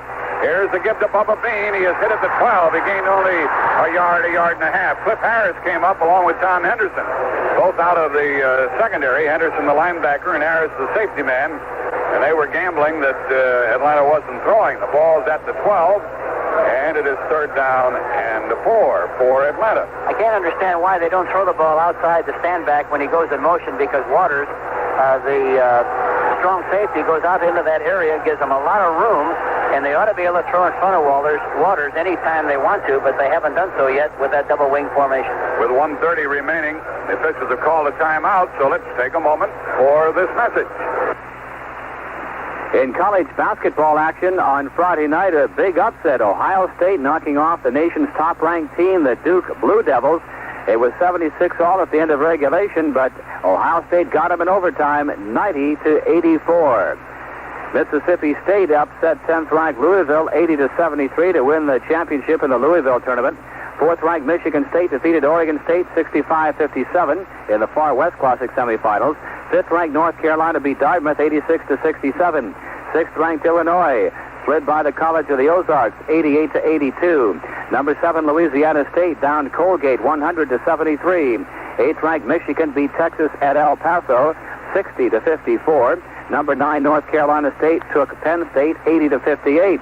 Number 12 Texas A&M defeated the Air Force 73-66, and Nevada Las Vegas dumped Loyola of Los Angeles 103-73. Well, believe it or not, folks, the Dallas Cowboys are facing extinction from the National Football League playoffs here this afternoon at Texas Stadium. Hank Stram and Jack Buck with you. Atlanta leading 17-13, 1:30 left in the half. 3rd down and 4 for Atlanta from the Dallas 12-yard line. Bartkowski with Stanback and Bubba Bean. Good place for another trap play, Jack. The middle is wide open. Bartkowski calls the signal. And takes the snap. They run with the ball. Stanback trying to get outside. Does. 10. First down to the 7-yard line. Stanback on a slant to the left side. Was finally tackled by Jones and Henderson, but he got some good blocking up front. Phil McKinley was out leading the play with others and did a heck of a job. Yes, they did. Really did. And that time they didn't have anybody in the middle area, Jack, and a draw trap, anything up the middle would have been a good play. Obviously, the play they ran was also a good play because they made the necessary yardage for the first down. But let's see, possibly, if they might do that on this series. By that, I mean run something up the middle if they can get the linebacker moving. Atlanta's just called a timeout here, Hank, and that seemed a real waste to me with 1:21 remaining in the half. They have but one timeout left. Well, it is a waste, Jack, but it isn't if there was confusion on what he was supposed to call. They're sending the plays in from the sideline. Evidently, there was some confusion on what was done, and rather than do something with indecision, you want to make sure that you get it straight in this scoring opportunity, and that's why they probably called timeout to make sure that it was all straightened out. Ball's marked down 6.5 yards away from the Dallas goal line, and assuming good ball handling on the part of Atlanta, they'll get at least 3 more points if things go their way and be ahead by 7 at the half and maybe by more than that. A reminder, fans, that CBS Radio Sports brings you the Super Bowl on most of these stations on January 21st, the colossal windup of the pro football season. Hank Stram and I will be there to bring you the festivities and the play-by-play, and Pat Summerall will provide special commentary before, at halftime, and after the game. Listen here for the Super Bowl January 21st on most of these CBS stations. First down and goal to go, 6.5 yards away for Atlanta. And the give is to George Franklin, trying to get outside. Cuts it back, is hit at the line of scrimmage. Dives to the 5. 2nd and goal from there, George Franklin. Falcons still have plenty of time. 1:10 remaining, clock running. Larry Cole tackled Franklin. And they go into the automatic play this time. It's called 2 in a row. It's 2nd and goal from the 5. Bartkowski back to throw into the end zone, and incomplete. Incomplete and bobbled around by Wallace Francis, who is a lightning bolt going into that end zone. Benny Barnes trying to stay with him. He almost caught that ball. He had it and dropped it. It was right where it had to be, right at the numbers, a little low, but it was impossible to guard against, but he had it and dropped it. Good play, however, by Benny Barnes, who got a hand, I think, in the area of where the ball was thrown and knocked it free. Al Jackson checks in as a wide receiver. Franklin goes out, so they will have Atlanta, Wallace Francis, Alfred Jackson, and Billy Rickman as their wide receivers. 3rd and goal from the 5. Good place here for the draw play. Now, they're not going to have anybody in the middle area. They changed their defensive philosophy in this area. They don't have a middle linebacker. Bartkowski on 3rd down. 3rd and goal from the 5. Back to throw. Not much pressure. Into the end zone. Incomplete. Overthrown to Wallace Francis, who went high. And Mark Washington might have tipped the ball high over the head of Francis. And with 52 seconds left in the half, Mazzetti and company come in, trying to make it 20-13.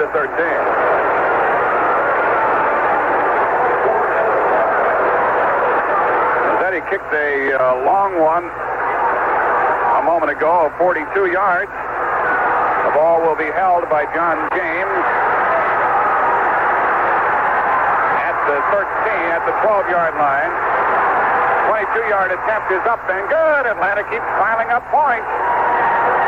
They lead 20-13 with 50 seconds remaining in the half, and Dallas is stunned as they trail by a touchdown. And they'll have only 50 seconds and 3 timeouts with which to accomplish something. And Atlanta is sky high. Mazzetti will now kick it off. A 22-yard field goal by Tim Mazzetti. He's a story, isn't he, Hank? Oh, isn't he something? And he had tryouts with other clubs in the league and didn't have an opportunity to stay with other teams. Wound up with the Atlanta team, has really done a remarkable job for this franchise. Well, Dallas has been prone to make mistakes today. They fumbled a punt, that cost them. They fumbled a kickoff, and they fumbled on the very next play from scrimmage after recovering their own fumble, and that just cost them 3 more. And in addition, they've had a couple of personal fouls which have mitigated against them. How's that word, mitigated? Fancy, fancy. I know you don't know what it means, but you used it well. But they ask you if it's right or wrong. It was right. Oh, thank you. Yeah. 50 seconds left in the half. Mazzetti will kick it off. Larry Brinson and Butch Johnson at back, standing inside their 5-yard line. Atlanta, the underdog by as much as 2 touchdowns coming in. They were underdogs last week against the Philadelphia Eagles. They've been underdogs all week long. They're underdog in an inter-squad game, I think, Jack, but they keep winning. Here's Mazzetti's kick. High. Coming down to Brinson on the 3-yard line. He's to the 10, to the 15, to the 20. He's to the 25. He's out near the 27-yard line for Dallas with 45 seconds left. And the defensive back, Bob Glazebrook, a good downfield tackler, did the work for the Falcons. They mark it at the Dallas 26. You know, Hank, when your team has been making mistakes and they're falling behind, you receive a kickoff like that, and the first thing that's in your mind is don't fumble. Returning it for a score is secondary. Yes, right. Make sure that you hold on to the football regardless what happens so that you don't lose possession in this part of the field and give up an easy opportunity for another score. Into the double wing. Staubach from the shotgun formation is back to throw. Atlanta puts on the pressure. Staubach throws it over the middle, and it is stopped at the 40-yard line. Drew Pearson went up, and it was Roland Lawrence who went up, wrestled with him, and stripped the ball. And Staubach, who's been getting hit on every play, is flat on his back right now. And it looks like there's a flag down there, too. No, that's just a yellow arrow. Flag, but he has been getting hit on every play, Hank. Yes, he has. And that's one thing that fans around the country don't realize. You know, once the quarterback releases the ball, they automatically follow the flight of the ball. They don't see what happens to the quarterback, and that's when he really gets the shot. Somebody gave him a shot this time. It was Pennywell, I think. Little linebacker got to him, and Staubach is stretched out on the turf near the 10-yard line. 38-second remaining in the half as Danny White starts to loosen up along the sideline. Danny White is, now the penalty is marked off, and you were right, Hank, it was a flag, and the ball's moved out to the personal foul. 41-yard line. Personal foul, roughing the passer. First down. And a first down for Dallas. Fans boo, cheer, they're confused. They don't know what to make of the transpirings here. Yeah, they're not in this position very often. There's 38 seconds left in this first half, Jack, and Atlanta's winning, as you know, 20-13 over the Dallas Cowboys. Well, last year in the Super Bowl 12, it was Dallas beating Denver. Denver was eliminated earlier this afternoon. That score was 33-10 Pittsburgh, and we might very well see both Super Bowl contenders of a year ago fight the dust this afternoon and have new participants on the 21st of January. We'll be there. Won't you? I hope. And prior to that, we have 2 games tomorrow here on CBS Radio. First, it'll be Houston at New England. And then it'll be Minnesota at Los Angeles. Staubach is in a sitting position now at the 10-yard line. Still hasn't gotten to his feet as he's intended to. And The officials, of course, here will give you all the time that you need. They don't want anybody moved unnecessarily. A wild football game here in Texas. Well, Pennywell really got a beautiful hit on Staubach that last time. Staubach is in a kneeling position, now in a standing position, and he is really hurting as he goes to the sideline. He is hurting, Hank. I'm not about to guess what the ailment is, but he is not right. No, and a great competitor that he is, and as tough as he is, there's got to be something pretty seriously wrong with him for him to have to leave the field the way he is leaving it at this particular moment. Danny White is the quarterback. He guided the Cowboys last week in their last game 2 weeks ago to the 30-7 win over the Jets. He operates out of the shotgun. He looks, he throws to the sideline, and it is caught at the Atlanta 45, down the 40-yard line, out of bounds at the 45-yard line. Stepping out with the ball was Drew Pearson, covered by Frank Reed, as White was on target with his first throw. Now we have 32 seconds left in the half. First down for Dallas. Clock stopped, and they are at the 45-yard line of Atlanta. You don't get the impression that they're picking on Bias at all. Their plan was to pick on Bias, the right cornerback, Jack. Do you get that feeling at all? Just a little, on almost every play. The other cornerback is Roland Lawrence, who took the ball away from Pearson a moment ago. Out of the shotgun again. Double wing. Preston Pearson in the game for Dallas. Atlanta. Still not blitzing. Not blitzing. The throw is to the sideline and broken up by Lawrence, of whom we spoke a moment ago. He came dashing in there in front of Pearson again. 28 seconds remaining in the half. Second and 10, Dallas from the Atlanta 45-yard line. Dewey McClain and a little extracurricular activities there that time. 52. The left linebacker. But no infraction on the play. No penalty on the play. There was some bumping around after the play was over. Second down and 10. What's the score? Well, Atlanta leads Dallas 20-13. Staubach heads for the dressing room. Staubach heads for the dressing room. Second down and 10 with Danny White. Got an awful lot of room on the outside on the one-on-one situations with the flankers on the corners.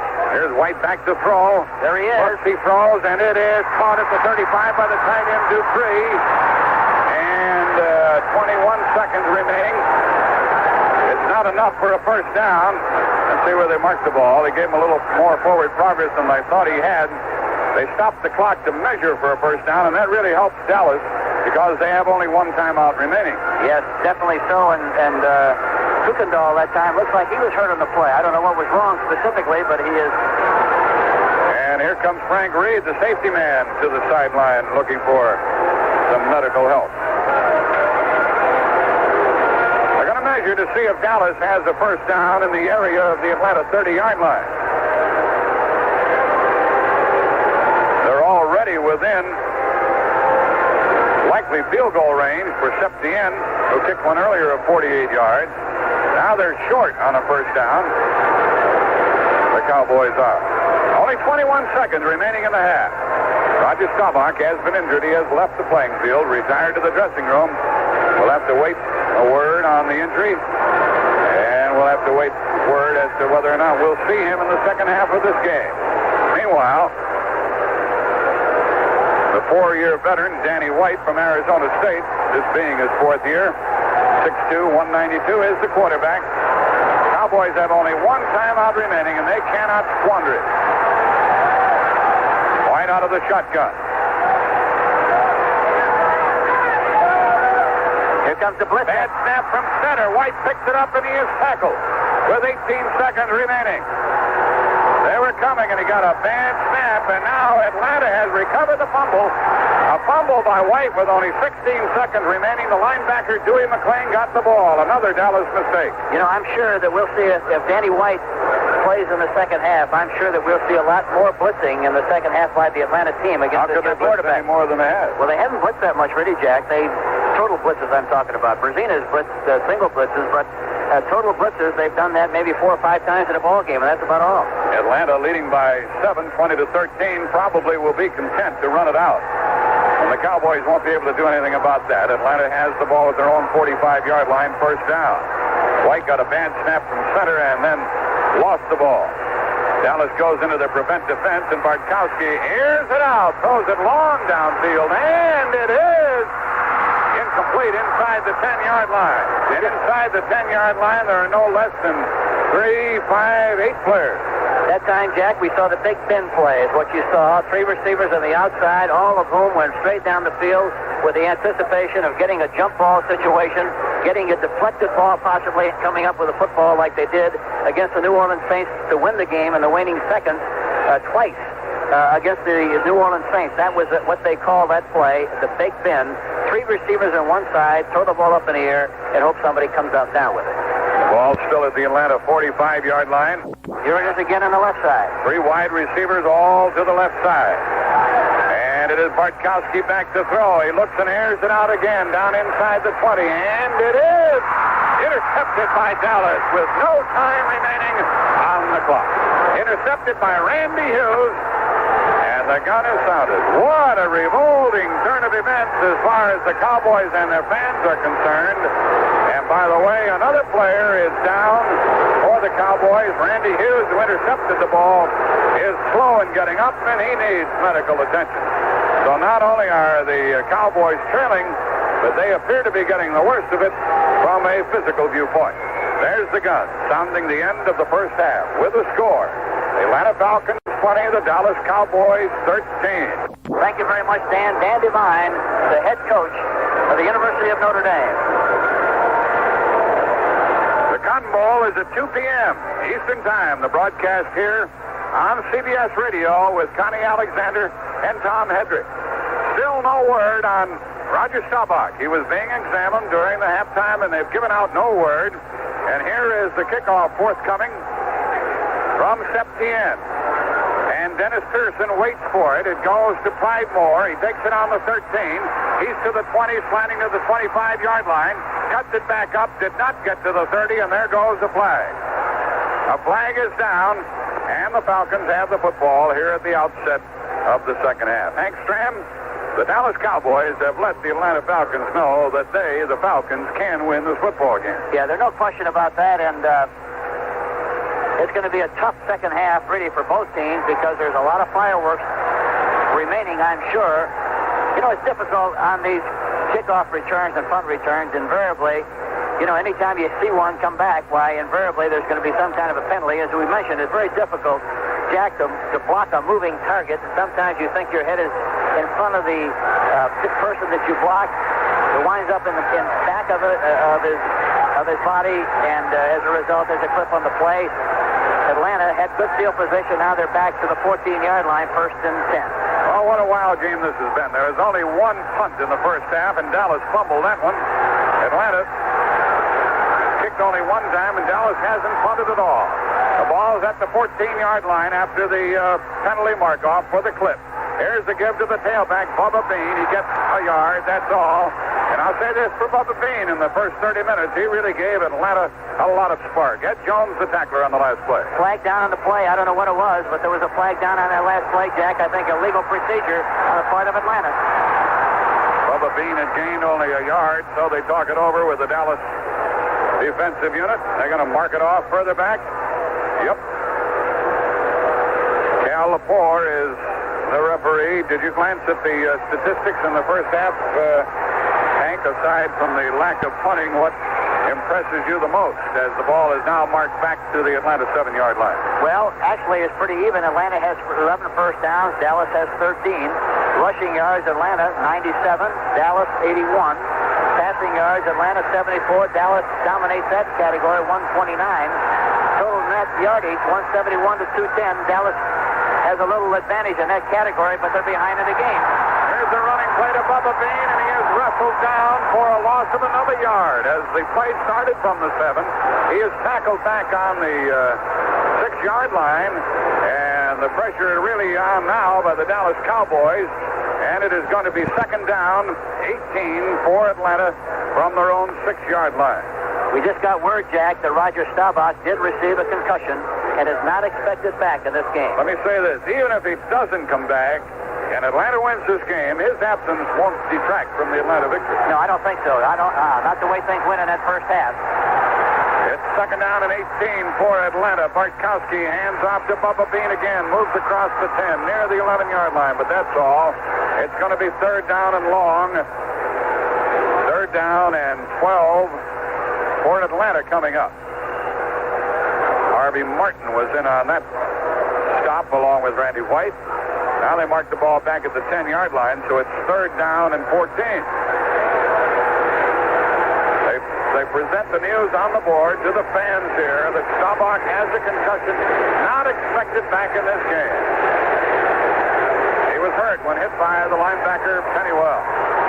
Let's see if Atlanta, leading by 7, will put the ball up in the air. Bartkowski hands off to Standback. He avoids one tackle. He gets to the 10. He gets to the 15. He's tackled, and Atlanta will have to punt the ball. Another flag. A flag goes down. And that might be against Dallas and give Atlanta a first down. I don't think so, No, Jack. it's the other way. And now Bubba Bean is slow in getting. Standback is slow in getting up. They'll decline the penalty, I'm sure, and make him punt. An Atlanta player is injured across the field. That's the running back, Haskell Standback. He's walking off the field he's starting to walk off under his own power, but now he's being tended to. And here is a punt forthcoming by James. John James, only his second of the afternoon. Butch Johnson will be back to get it. Dallas is trailing by 7, 20-13. Atlanta was not able to keep the ball for 2 minutes after receiving the kickoff, so they're going to kick. We'll find out what the approach is going to be for Atlanta once Danny White is the quarterback, too. I'm sure that we'll see, as I mentioned earlier, we'll see a lot more blitzing than we saw in the first half, and that's kind of hard to imagine, as you mentioned, Jack, early in the ball game. Standback comes to the sideline. Appears to be all right. Easy for me to say, right? And John James stands at the goal line. He'll need a good snap. It comes from Paul Reisig, the center. He'll get the kick away from about the 5. And Butch Johnson waits at his own 45. The crowd is alive now. They sense the elimination from the playoffs. The big rush is on. James gets a line drive kick away. Johnson takes it at the 43 and goes right to the 45 to midfield, and he's out of bounds. Downfield was Dewey McClain, the linebacker. And Dallas gets the ball at midfield. What did Dallas have? 4 fumbles in the first half? 4 fumbles, and they lost all 4 of them. Yes, that's right. They sure did. The crowd makes a thunderous ovation for their offensive unit. 13:02 left in the third quarter with the score. Atlanta 20, Dallas 13. Let's take time out. The Pittsburgh Steelers had something to prove Saturday, and they did it in record-shattering fashion. A year ago, the Denver Broncos overran the Steelers 34-21 and went on to win the AFC title. But Saturday, the charged-up Steelers left no doubt as to which was the better team. Franco Harris, the forgotten superstar, and John Stallworth, Pittsburgh's other receiver, turned in record-breaking performances to carry the Steelers into next week's AFC title game with a 33-10 rout of the Broncos. Harris, a 6-time 1,000-yard rusher who received little national recognition this season due to the heroics of Houston's Earl Campbell, set an NFL record of 12 career playoff touchdowns by scoring on runs of 1 and 18 yards. Stallworth, who plays in the shadow of All-Pro teammate Lynn Swann, set a division playoff record with 10 receptions for 156 yards, including a 45-yard touchdown grab in the last period that put the game out of reach. Jack Buck and Hank Stram with you. The Cowboys have the ball at the Atlanta 49-yard line. Atlanta leads 20-13. Drew Pearson comes to the left. The 2 tight ends are in there. Billy Joe Dupree and Jackie Smith. Laidlaw and Tony Dorsett shift out of the I, and Danny White is the quarterback. They go back into the I formation. Pearson goes in motion. Dorsett's the tailback. The give is to Dorsett. He comes back up the middle and got a yard, and that's all. Pennywell, the middle linebacker, filled the hole and knocked Dorsett down and out. Dorsett didn't do much in that first half, Hank. No, he carried the ball 6 times and made 24 yards. Not very impressive. But the thing about a back like Dorsett, he can have a mediocre quarter or a half and all of a sudden blow the thing wide open because he's got such great speed and the ability to make the big play and break up the ball game. Earlier today, the Pittsburgh Steelers won their game, eliminated Denver 33-10.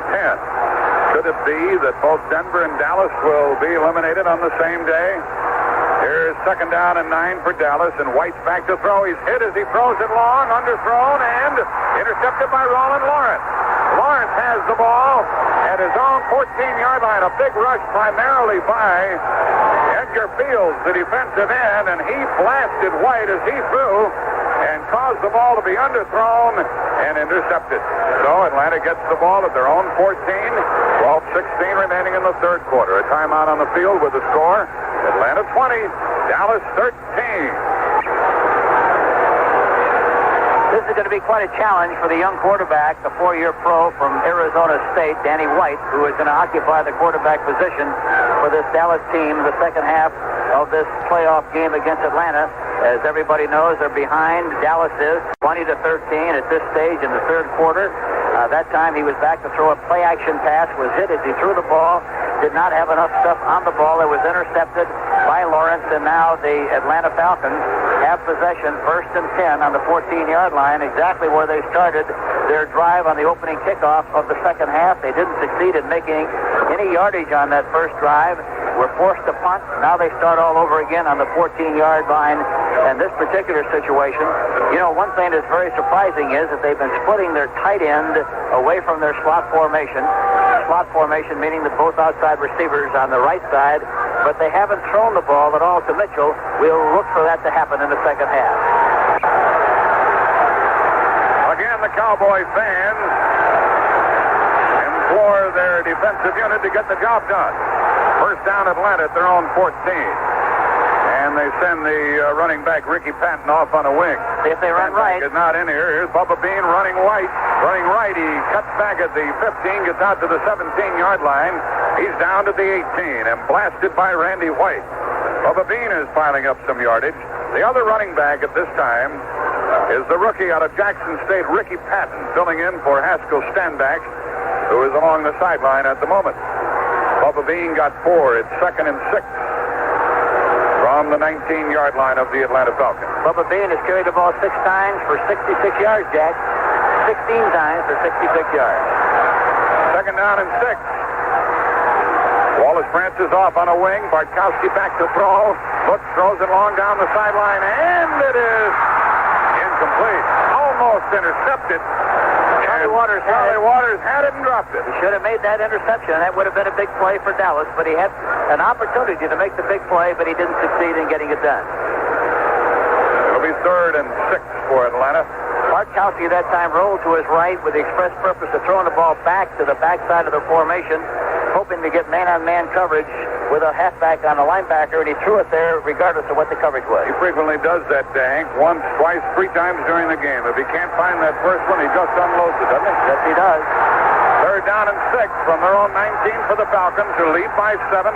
Here's a draw play. No good for Atlanta. The tackle at the 20-yard line, as with Bubba Bean running into Harvey Martin. And the linebacker helping out on the play was Mike Hegman. So kicking time again. The interception by Danny White didn't hurt, except that Dallas lost some valuable time.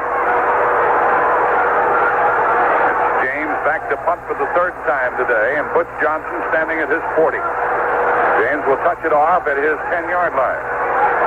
The snap by Reisig. It is a good one. James steps into it and kicks it away. It's a good kick. Johnson waiting, takes it on the 38. He's to the 40. He's to the 45, 46, that's all. And the Cowboys go from their own 46-yard line. Some of the fans wanted a flag for a late hit, but there was none. The Dallas is back at their 46-yard line. Danny White is in again.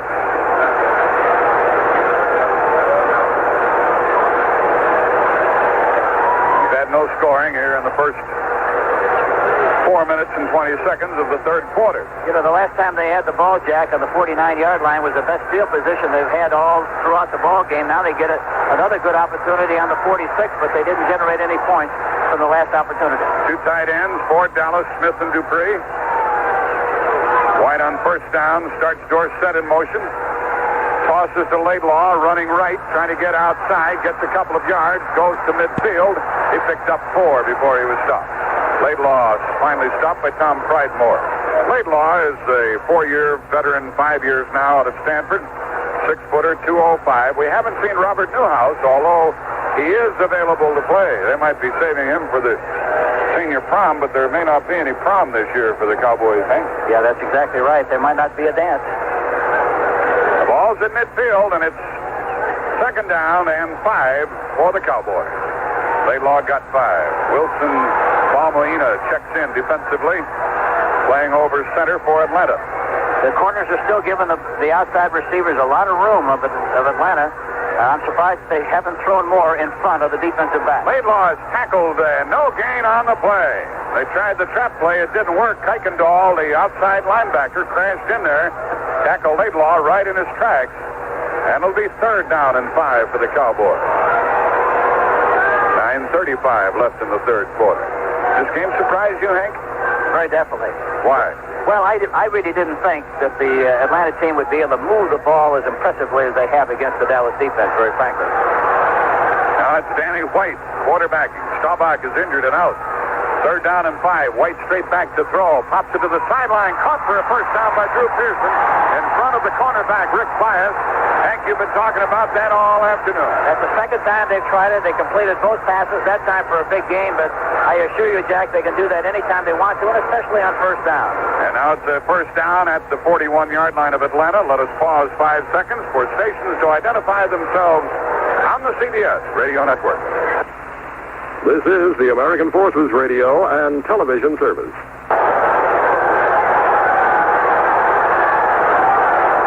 First down for Dallas at the Atlanta 41. They got 10 yards again over on this side. Well, big cushion by the corners. And motion by Pearson. Back to throw. White on first down. Plenty of time. Looks. Throws downfield. Tony Hill. Broken up. Incomplete in the end zone by Roland Lawrence, who did an exquisite job of covering Tony Hill, who's complaining to the officials. Yeah, he really did a remarkable job of covering Tony Hill into the post area, but the guy he should have thrown the ball to was the tight end Dupree, who was wide open underneath coming across that he didn't see, and there again is a great illustration of a young quarterback making up his mind who he's going to throw the ball to, regardless of coverage. He had a shot downfield, but the guy that was open was Dupree, and they hit him 2 or 3 times in the game already on the same play for big gains. I'm talking about Dupree, but they forsake that time to throw the ball down deep. 2 tight ends, Smith and Dupree for Dallas. Pearson's to the right. White rolls right, back to throw. Chase throws. Caught by Dupree at the 30-yard line to the 25, to the 20, down to the 17-yard line of Atlanta. And Hank Grant called another play for you as Dupree was open. Tackled on the 17-yard line of Atlanta for another first down. Chasing the quarterback, Danny White, was the linebacker, Dewey McClain. He blasted him just as he released the ball, and there was Dupree all along. Yes, he blocks down and then comes right across shallow, but Brazina is blitzing so much from the weak linebacker position that there's nobody there. If the tight end gets into that area, as Brazina vacates the spot, he's wide open. He was on that play, first and 10 Dallas. Pearson's to the right. Tony Hill comes left for the Dallas Cowboys. A first down at the 17. Dorsett goes in motion. Rolling right is White. Stop, looks, throws back, screen the other way. This one's going to go. Laidlaw has it at the 15, to the 10, to the 5, to the 2-yard line. First and goal for Dallas.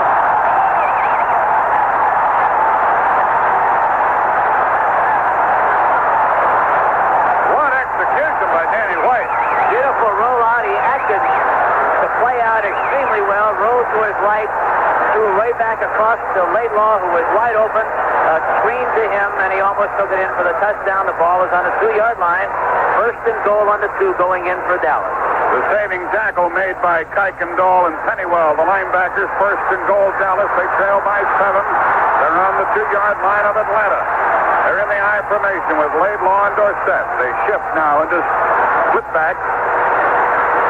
And on first and goal with Pearson in motion. They like a trap here. Here is White rolling with the ball, looking, running. Throws the ball, touchdown to Jackie Smith. A 2-yard touchdown pass to Jackie Smith. His first touchdown of the year for the Dallas Cowboys, who could now tie it up. White was really cool. Boy, showed a lot of poise for a young quarterback who hasn't really played very much. White is 6 of 9 with 1 interception for 73 yards and a touchdown. Looks very poised, very confident in operating this multiple attack of Dallas extremely well. Today was the first day that Jackie Smith caught any passes for Dallas, and he has just caught his first touchdown pass. If Septien kicks it through, we'll have a 20-20 game. We do.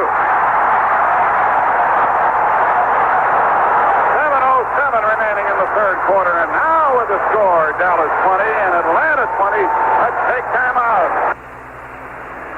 Woody Hayes, whose temper tantrums often brought him and Ohio State University unfavorable publicity, has finally been adjudged by his superiors to have gone too far when he punched Charlie Bauman, a Clemson sophomore nose guard who had just intercepted a pass to clinch a 17-15 victory over Ohio State in the Gator Bowl. Hayes abruptly brought about the end of his 28-year career at the school. Hayes, the 4th winningest coach in college football history, was fired Saturday. Sources close to the program at Ohio State say that Arkansas coach Lou Holtz, a one-time former Hayes assistant, will be named to succeed his 65-year-old former mentor. There is speculation that Hayes would have been fired win or lose after the game, and that the incident merely caused the university to speed the announcement. But there was no doubt that the run-in with Bauman, caught on national television, epitomized an aspect of Hayes' career at Ohio State, during which he compiled a record of 238 wins, 72 losses, and 10 ties. You've heard that expression, a whole new ball game. That's what we have here in Texas Stadium, 2020, 7:07 left in the third quarter. Septien kicking it off, Tom Friedbore and George Franklin flank Dennis Pearson, who is standing at the 5-yard line.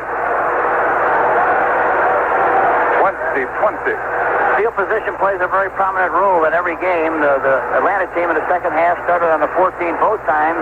Dallas, on the other hand, started on their own on the plus 49 and their own 46. Big difference in field position. Here's a line drive kick, and it's taken by Friedbore on the 11. He's to the 25. He's to the 30, to the 35. Bumped and down at the 40-yard line. A big kick return by George Franklin. Now a flag goes down as fisticuffs break out.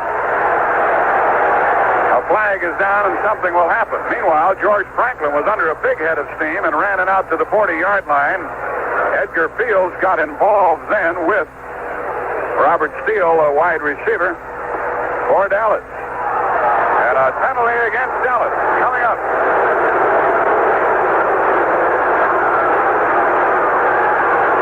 Franklin was impressive with that run, wasn't he? Yes, he was. He made a decision and really took off on a straight line for the opposite side of the field. Personal foul, unnecessary roughness, 80 students, defense, the first down. And now a personal foul moves the ball to the Dallas 45-yard line. I didn't see the extracurricular activity, did you? No, I didn't, Jack. I really didn't. I was watching something else at the time, didn't see the fisticuffs. First down for Atlanta. We're tied here. Atlanta hasn't made many mistakes. They've played an outstanding football game. Back to throw. Bartkowski. Rush. Hit. Snapped back at the 45-yard line for a loss of 10 by Ed Jones. He came like a house of fire, and he really blasted the quarterback. Bill McKinley, the right tackle of the Atlanta team, just did not block Tutal Jones, and it's a big sack for the Dallas Cowboys. Bryant was the offensive tackle. Warren Bryant for Atlanta. He was injured with a knee. Phil McKinley replaced him and couldn't handle Ed Jones that time. A 9-yard loss back at the 46 of Atlanta. Second down and 19. They'll run the ball here probably, Jack. Maybe run a sweep. Let's see what they do. On the second down play. With Stand back in there. Bartkowski back to throw. Looks, throws, wobbly pass. Incomplete. Off the hands of the intended receiver, Alfred Jackson, who probably should have caught the ball. It was a wobbly pass, however. Yeah, well, the nice thing about that, he could have caught it at either end there, Jack. He was going in a very wobbly fashion, but he had possession, or should have had possession. It was well enough thrown for him to catch the football. George Franklin checks into the backfield. Standback is out now. They put in the 3 wide receivers. They are Wallace Francis, Alfred Jackson, and Billy Rickman for Atlanta. They have 3rd and 19 back at their 46 with the score tied 20-20. 6:23 remaining in the third quarter. Atlanta going from our left to our right.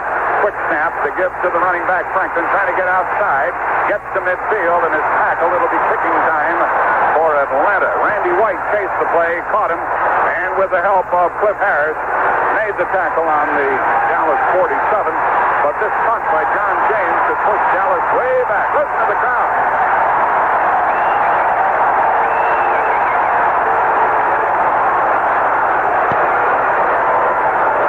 James will punt the ball. He's been busy lately. Paul Reisig is the snap man. Safety kicks the ball to his left. That's where he should try to kick it. Let's see what he does. Atlanta having difficulty setting against the rush of Dallas. But James kicks it away. It's a dandy. A fair catch is called for. It bounces into the end zone. It'll be a touchback, and Dallas will go from their 20-yard line, and James didn't do with the ball what he desired. No, he didn't. He looked like he was stepping to his left to kick the ball left, but he didn't kick it there at all. He kicked it kind of down the middle, and got it in the end zone. 5:24 left in the third quarter. There's a pause in the action with a score. Cowboys 20, Falcons 20. Let's take time out. Oklahoma coach Barry Switzer says he couldn't believe it when he was told the Sooners are more than a touchdown favorite in the Orange Bowl game with Nebraska. He says, "You got to be kidding me. How could we be favored in the ball game when Nebraska already beat us in Lincoln?" Cornhusker coach Tom Osborne was predictably a little bit more low-key about it. He says the people who make the odds make their living at it, so you have to respect their judgment somewhat. He says, but I hope they're wrong this time. Despite Nebraska's 17-14 win November 11th, the Cornhuskers rate no higher than 6th to Oklahoma's number 4 in the rankings, and the Sooners have been installed as a heavy favorite. Switzer said final examinations cut deeply into the Sooners' practice time at Norman, and the rain kept them from making it up after they arrived in Miami. Osborne was more pleased with the way his Cornhuskers had practiced. He said they felt they had fairly good preparation, although they were rained on. Osborne says the main thing that remains now is to go out there and play that football game. We might go out and play a heck of a game, and then again, we might not. Roger Staubach has been injured in this game. He suffered a concussion. He'll not return. Danny White, who engineered the last touchdown drive to tie the game, is at the controls for the Cowboys at their own 20-yard line. With Laidlaw and Dorsett in the backfield. Dorsett running right. Dips inside. Cuts across the 25-yard line. Spins to the 26-27. He got 7 yards on the play. Tom Pridemore finally finished him off.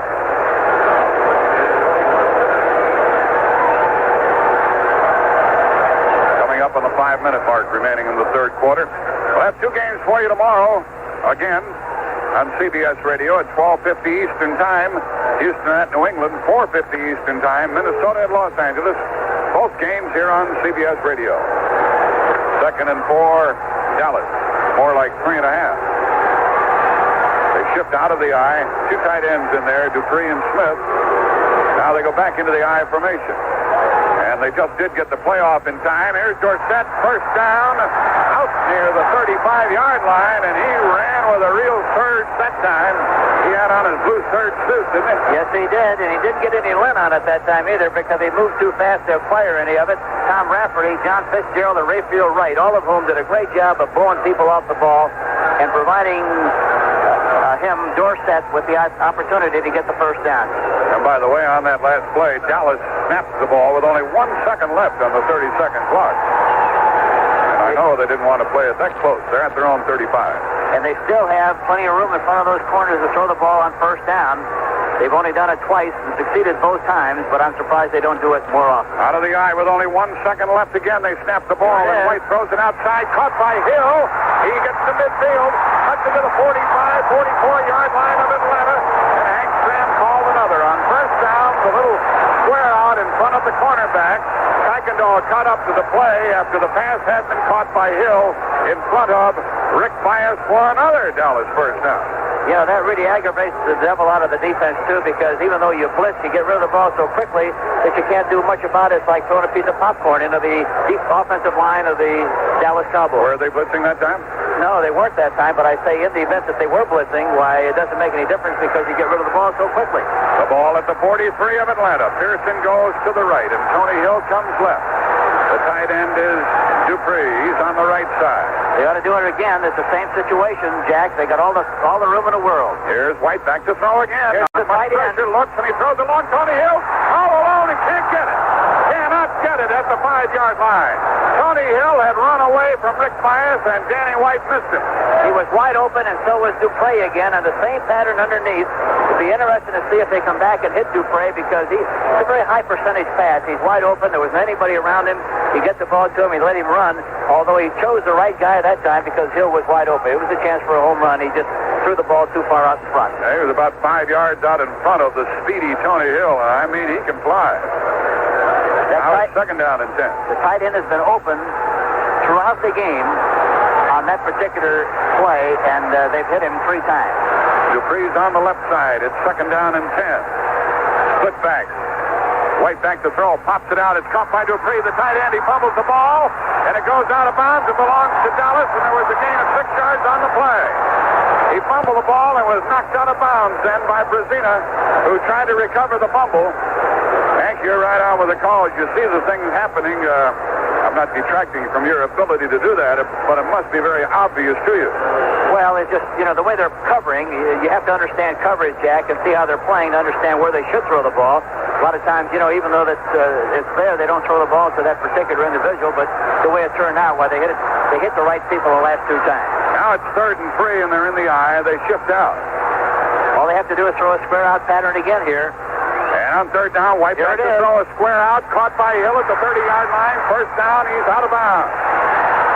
He's not out of bounds. The clock continues to run with 2:35 remaining in the 3rd quarter, but a Dallas first down at the Atlanta 30-yard line, and they're killing Rick Bias, the cornerback, and he's got a tough chore.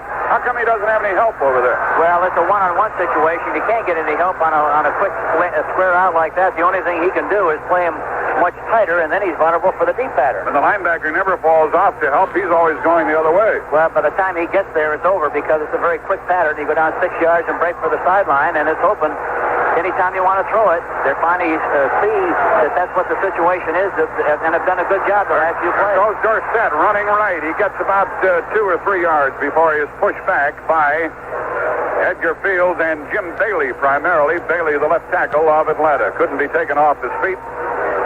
And he made the first hit on Dorsett after a gain of 1.5 yards. We'll call it 2 to the Atlanta 28. 1:40 remaining in the 3rd quarter. Score tied 20-20. Some football game which will find one of these teams, Atlanta or Dallas, eliminated when the final gun sounds. I've had a hunch early on in this game, Hank, that we're headed for an overtime game. I haven't had that feeling at all, Jack. Never gave it a thought, but you're right. It might happen. Here's second down and 8 for White. He's been chewing them up through the air. And the straight rush, the blitz is on. White is hit, throws the ball, caught by Dorsett at the 35, to the 30, to the 20, and down to the 15-yard line, but the play was whistled dead back at the 40-yard line, and it's a sack. It's a sack of Danny White. As the referee, Cal Lepore, was simply protecting White, blew the whistle, blew the play dead. He then tossed it off to Dorsett, who subsequently carried to the 15-yard line, but the play was whistled dead, and it's 3rd down and 20 for Dallas. Edgar Fields that time did a good job of providing the rush and putting the pressure on Danny White, number 77. The referee was just trying to protect him, Hank. That's all he did. That's exactly right. Actually, I think that was Kuykendall who made the play. A linebacker who blitzed on the play. Fields was coming from the outside, but Kuykendall was the one who made the tackle on Danny White. Now it's 3rd down and 20. Dallas has to get to the 19 of Atlanta for a first down. Less than a minute remaining in the 3rd quarter. This score's tied 20-all, and they'll be coming after Danny White this time. He's in the shotgun formation.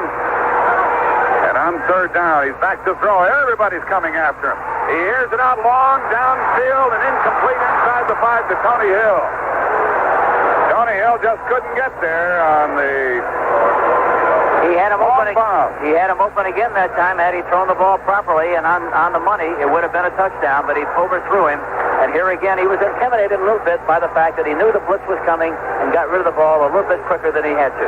40 seconds left in the third quarter. White will kick from about midfield, and Rickman is back to receive it. Billy Rickman standing on his 10.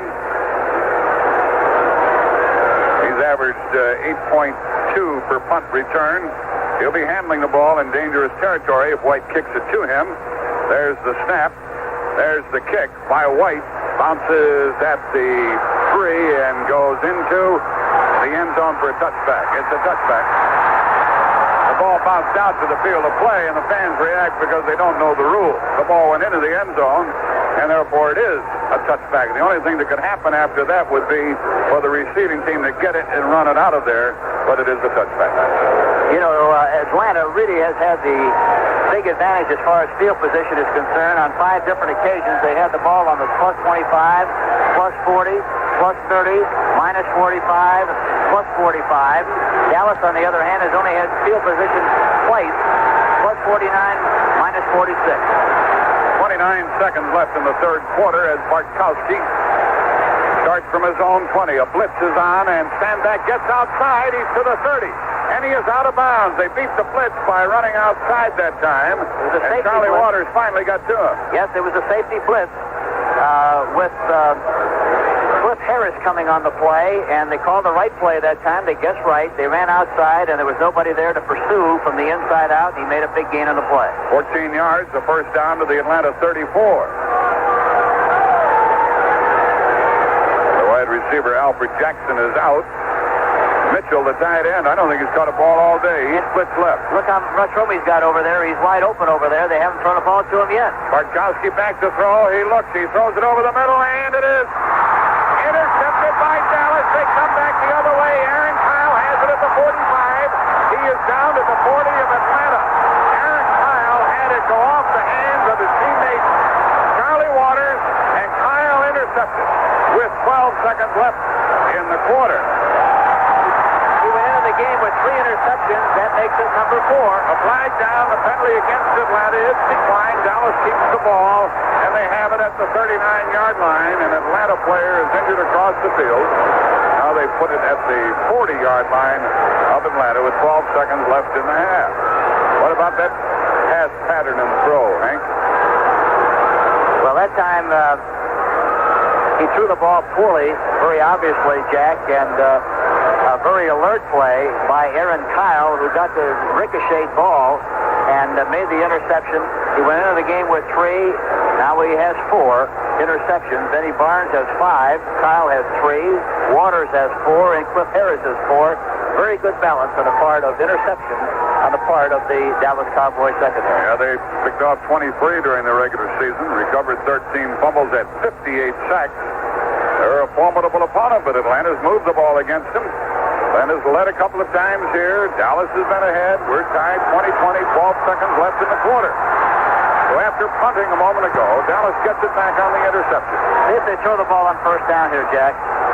Danny White at quarterback. Hands off on an end-around play to the tight end. Dupree breaks the tackle at the 30. Down to the 25. Down near the 20-yard line. Beautiful deception on the play. And it was the defensive end, Edgar Fields, who finally stopped Dupree on the play that marks the end of the third quarter. When we resume with 15 minutes left to play, Dallas will have the ball first down at the Atlanta 20-yard line. The end of the first of the third quarter with the score, Dallas 20, Atlanta 20. The Los Angeles Rams were favored by 9.5 points to beat the Minnesota Vikings in their first NFL playoff game last season. It rained in Los Angeles, and the Vikings won in the mud 14-7. Los Angeles has been made a little more than a touchdown choice against the Vikings in their first playoff game Sunday, and it's not supposed to rain in Los Angeles on Sunday. According to Rams owner Carol Rosenblum, he checked with the weatherman, and the weatherman says it's supposed to be a beautiful, sunny day. But Rosenblum goes on to say, I don't think the weather will have any effect on the outcome of Sunday's game. The Ram coaches and players have been talking that way all week, but the feeling persists that the Vikings, who won the NFC Central title with a mediocre 8-7-1 record, have something extra going for them against the Rams in the playoffs. And that fact is that they are 4-0 against Los Angeles in playoff games. Last season's playoff shocker cost coach Chuck Knox his job. He wasn't officially fired, but the displeasure was evident.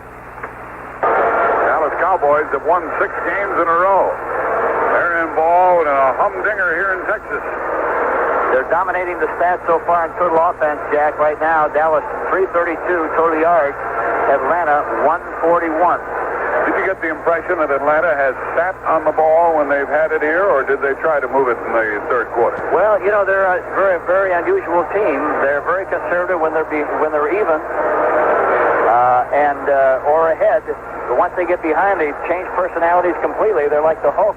And once they have to get something done when they're behind, but it's hard to understand why they don't execute that kind of aggressive attitude when the game is even or when they're ahead. How do you assess the work of Danny White filling in for Staubach here? Well, facts are facts.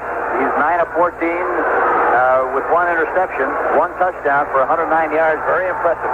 And he has the first down at the Atlanta 20-yard line. Pearson goes to the left. The 2 tight ends, Dupree and Smith, are in there. Laidlaw and Dorsett are the running back. And on first down, they shift into the I formation. And White gives to Dorsett, comes back up the middle, goes outside, spins, goes to the 15. Down to about the 13-yard line goes Tony Dorsett. He picked up about 7 yards with a slashing, brilliant run. And they say he went out of bounds at the 15, giving him a 5-yard gain. He fumbled the ball, and Scott Laidlaw was very alert and scooped the ball up because it was rolling around loosely that time and would have been recovered by Atlanta had Laidlaw not recovered that fumble. Well, the Cowboys are at the 15-yard line. And Dorsett had picked up 7, then fumbled it back a couple of yards, and Laidlaw, trailing on the play, took it out of bounds at the 15-yard line. Now Hill goes left, and Pearson is right, and it's 2nd and 5 for Dallas, tied with Atlanta here 20-20. And Laidlaw tries to find running room. Got only a yard. He was hit right at the line of scrimmage by Jeff Morrow, M-E-R-R-O-W, the defensive end, along with Kuykendall, the linebacker. Laidlaw got only a yard. They shuttle in the plays with the guards as they call the plays from the Dallas bench. The ball's to the 14, and it's 3rd down and 4. Here's a key play. They cause them to settle for 3 rather than get the touchdown if Atlanta's able to stop them here. The square out is still there, Jack. They did it the last time they had a short yardage situation. White back to throw. He looks, he throws, and it is intercepted at the 1-yard line by Atlanta. So Dallas comes away empty as the ball is intercepted by Frank Reed. Now they say no. One of the other officials has overruled it and said the ball hit the deck. Reed made a diving catch after a deflection, and it is 4th down for Dallas. They still have the ball. Reed is in an uproar, has his helmet off, screaming at the official who overruled him. Brazina is trying to keep Frank Reed from being penalized. How did it look to you, Coach? I very honestly thought he made the interception. I did too. Reed is complaining that he had caught it at the 1-yard line, and now the ball will be held by Waters at the 22. A 32-yard field goal attempt by Septien, trying to put Dallas back out in front. Waters gets it down. Septien kicks it off to the right, no good. And they do come away empty, the Cowboys do. A 32-yard miss by Septien, and the Atlanta club gets the ball still tied. 14:03 remaining in the game. Atlanta's ball, first down at their own 20 with the score. Dallas 20, Atlanta 20. Let's take time out. Well, a tough call by the officials on that, but replay on CBS indicates that ball was indeed trapped. You know, it's so easy for me to sit here at AFRTS in Washington, or the guys up in the press box. You know, there's an old saying, but it's very true, and that's this: no one ever blows a call up in the press box. That call was not blown. It was a very good call. But again, Fritz Graf, the official making that call, he's in his 19th year in the National Football League, one of the senior officials in the National Football League. Pretty tough call, but with 6 officials this year, that's one of the advantages. You get a lot of different angles on a particular call, but Graf did one thing that sometimes is good to do and sometimes it's not. He checked with his fellow officials, and the idea there, of course, is to get the call right. But, of course, sometimes when you do that, you let people think that you might be in a little bit of doubt of your call. But he called it, and he called it right, at least according to a look on the replay. Instead of being given the interception at their own 1, Atlanta makes out the better for it after the missed field goal. They're at their 20-yard line. Bartkowski hands off to his running back, and here comes Stanback out for about 10 yards over the left side near the 30-yard line. Bubba Bean, the little guy, the little back, threw a block and helped clear the way, along with the offensive tackle, Phil McKinley, who pulled and was out there leading the interference, along with Mike Ken, the other tackle. And a gain of 9 by Haskell Stanback, injured earlier, back in there now. Atlanta has only made 1 first down so far in the second half, Jack. They're just about to get another one, it would appear. 2nd and 1 from their own 29. And no, they didn't make it that time. It was Randy White running into Bubba Bean. There's Stanback again, getting him in an upright position and then just stopping him right in his tracks. Bob Bruning, the middle linebacker, was also involved in that play along with D.D. Lewis, the right linebacker. So it is 3rd and 1 from their 29. And they put in the 2 tight ends. Jim Wright, the rookie from Texas Christian, is in there. Larry Cole, Larry Bethea check in for Dallas. 3rd down and 1 from their own 29 for Atlanta with a key play. 12:43 left. Here's Stanback, and the fake is to him, and a sack of Bartkowski back at the 20-yard line. Randy White again, and Larry Cole primarily. Kicking time for Atlanta. A sack by Dallas. They've gotten him a few times. That's the 5th time they have sacked Bartkowski. Play action pass that time, and he had Francis breaking open downfield, but he just couldn't get the ball to him because of the rush. And now we have John James standing at his 5, about to punt the ball to Butch Johnson, who is at his own 40. Plenty of time in this game. A lot of things will happen before the curtain comes down. Dallas has done a real good job of confusing the blocking responsibilities on kick situations with all the jumping around they're doing. They have 10 men at the line of scrimmage. There's the snap, the rush. They don't get it, but it's a bad kick by James. And it bounces out of bounds at the 30-yard line of Atlanta. James, with his hands on his hips, comes off the field thoroughly disgusted with that kick. Greg Brazina got into a little fracas along the sideline with Bruce Huther, the linebacker. 12:01 left in the game. I don't know if there'll be any yardage marked off here. But a terrible punt by John James. He shanked that one, and it went out of bounds at the Atlanta. Well, they mark it at the 30-yard line of Atlanta. The officials were about to make a 4-yard mistake. That's the 30-yard line of Atlanta. How long was that punt? 10 yards? I saw Bob Hayes make one like that in the Pro Bowl game, Hank. They didn't have any kickers, and Hayes kicked one about 9 yards. A 10-yard punt gives Dallas a scoring chance from the Atlanta 30. Looks like they're going to run left. With Dorsett and Laidlaw in the backfield and Pearson in motion, they come the other way with Dorsett behind the block of Laidlaw. He cuts it back down near the 20-yard line. Looks like he's got a first down. And now a flag goes down. Who's doing what to whom down there? As tempers flare. Another flag is down. Laidlaw got a good block, and Dorsett cut it back. And now it's against Atlanta. The flag has been thrown. Dallas was penalized a moment ago. Brazina was into it again downfield. the ball is marked to the 10.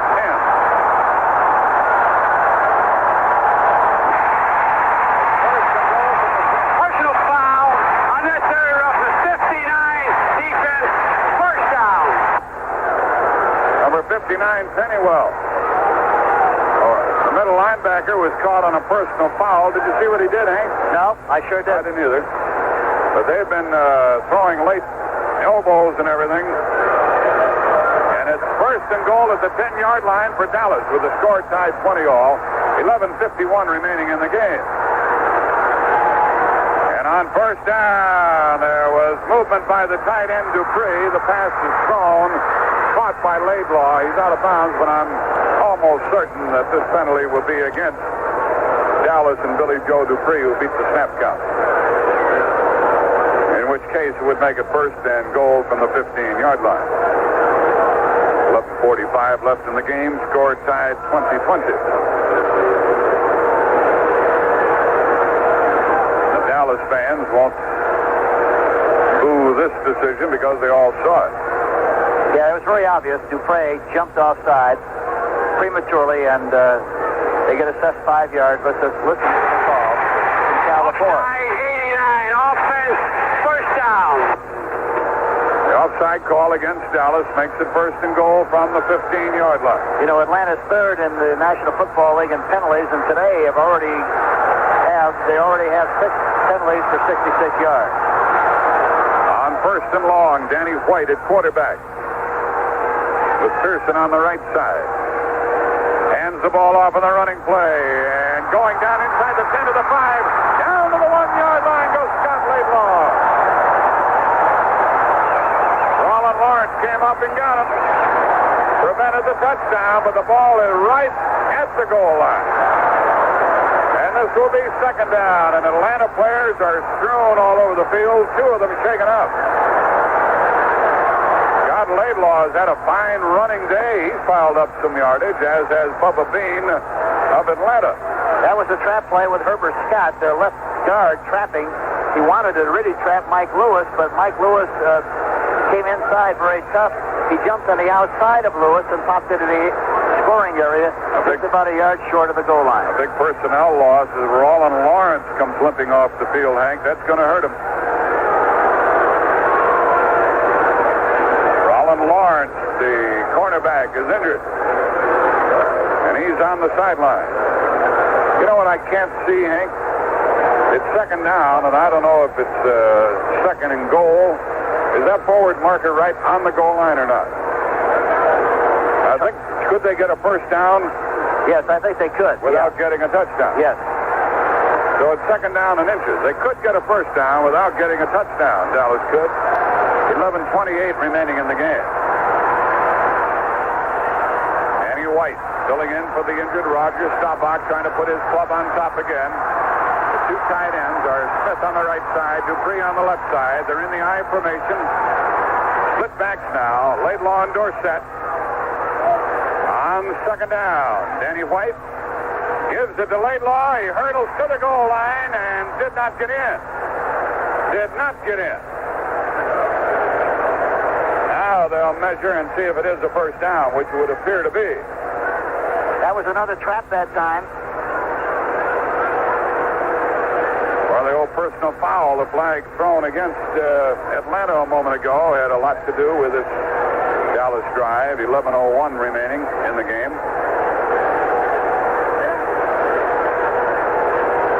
They're going to measure. The ball right on the goal, right at the goal line. And if it indeed is a first down, it'll be first down and about 2 inches to go. It is a first down for Dallas. 2 inches away. I mean just 2 inches away. They take out the wide receiver, Drew Pearson. They keep the 2 tight ends in there, Smith and Dupree. 10:55 remaining in the game. Butch Johnson is in as a wide receiver, tight formation otherwise, in the I formation now. First down, Dallas trying to regain the lead. It is Laidlaw, and he is stopped again, caught in midair and driven back. right at the line of scrimmage, 2 inches away. He keeps leaving his feet, Coach, and they're plucking him off in midair. Well, usually the defensive linemen come in very low, and you want to get over the top. But that time, the safety man, Frank Reed, did a good job, along with Kuykendall, who made the stop at the line of scrimmage and prevented him from going in for the touchdown. 2nd and goal. And now 10 minutes remaining in the game. Score tied, 20-20. Dallas tied it up. They got the last points on the board. Atlanta really tough on defense. They send up an 8-man front. They're in the I formation. And Laidlaw gets the touchdown. Laidlaw gets the touchdown over the left side. And Dallas goes on top 26-20 with 9:46 remaining.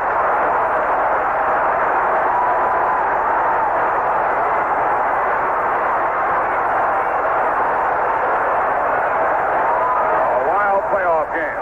Vastly different than anticipated by most people.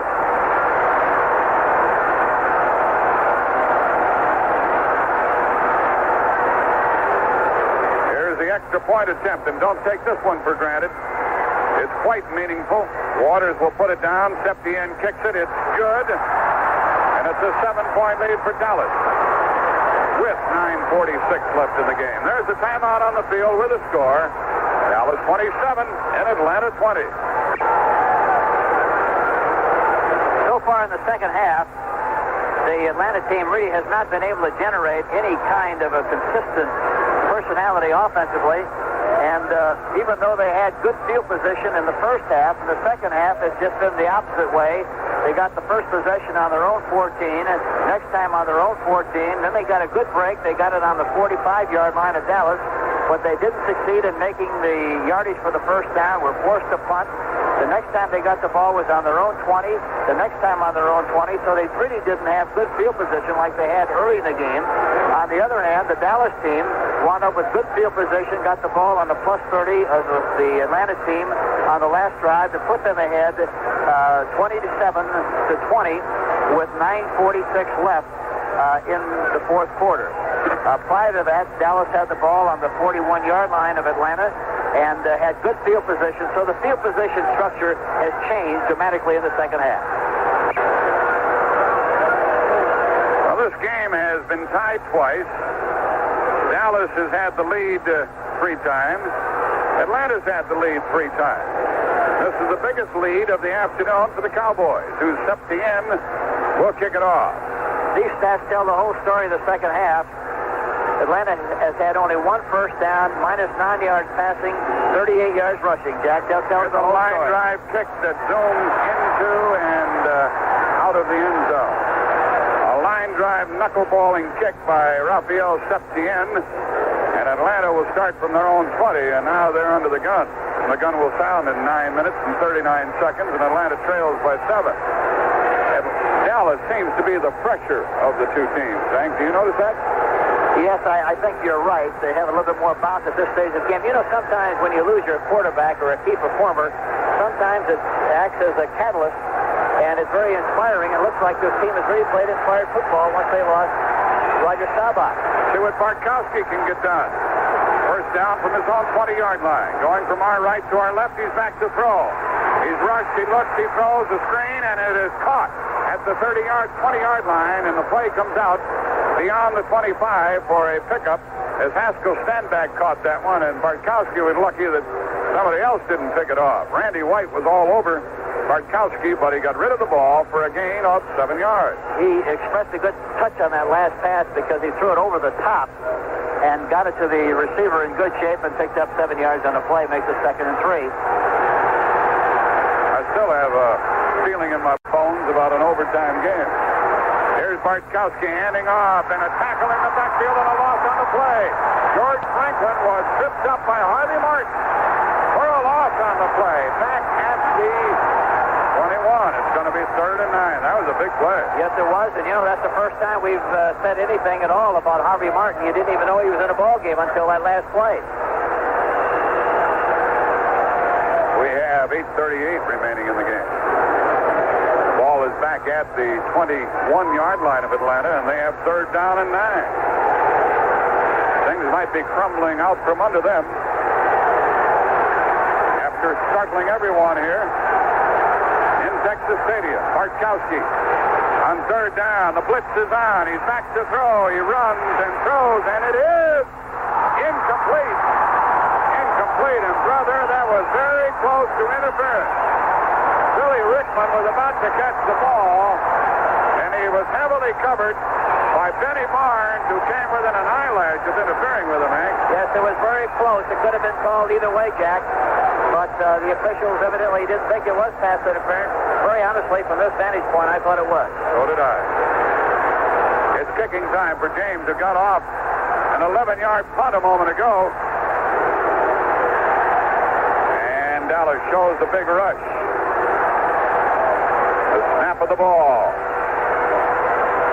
Still yet to come.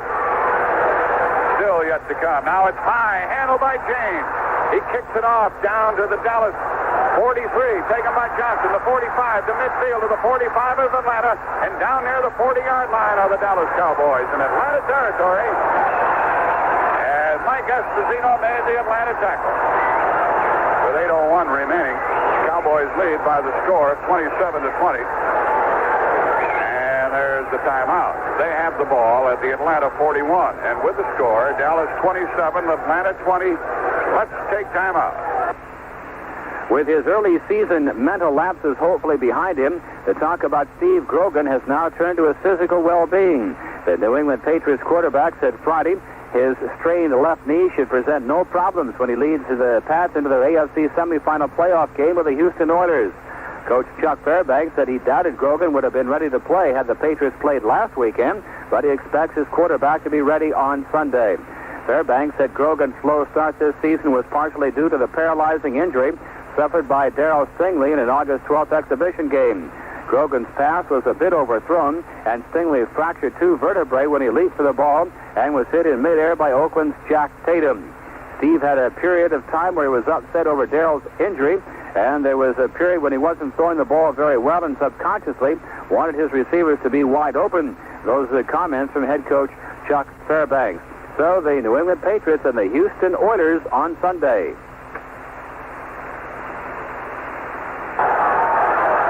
Earlier today, Pittsburgh eliminated Denver 33-10.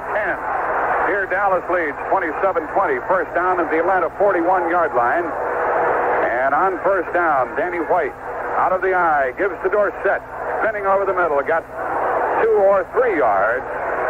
As he went over the left side, found little to go on, went up into the air, spun forward. Robert Pennywell, the middle linebacker, got him. And now we're under 8 minutes remaining in the game, 7:45. Yes, earlier today, Pittsburgh defeated Denver 33-10, and Pittsburgh will host the championship game against either New England or Houston. That opponent will be determined tomorrow. You'll hear the game on CBS Radio. And again, season's greetings from all of us at CBS Radio Sports. And a Happy New Year to you. Out of the I formation on 2nd and 7.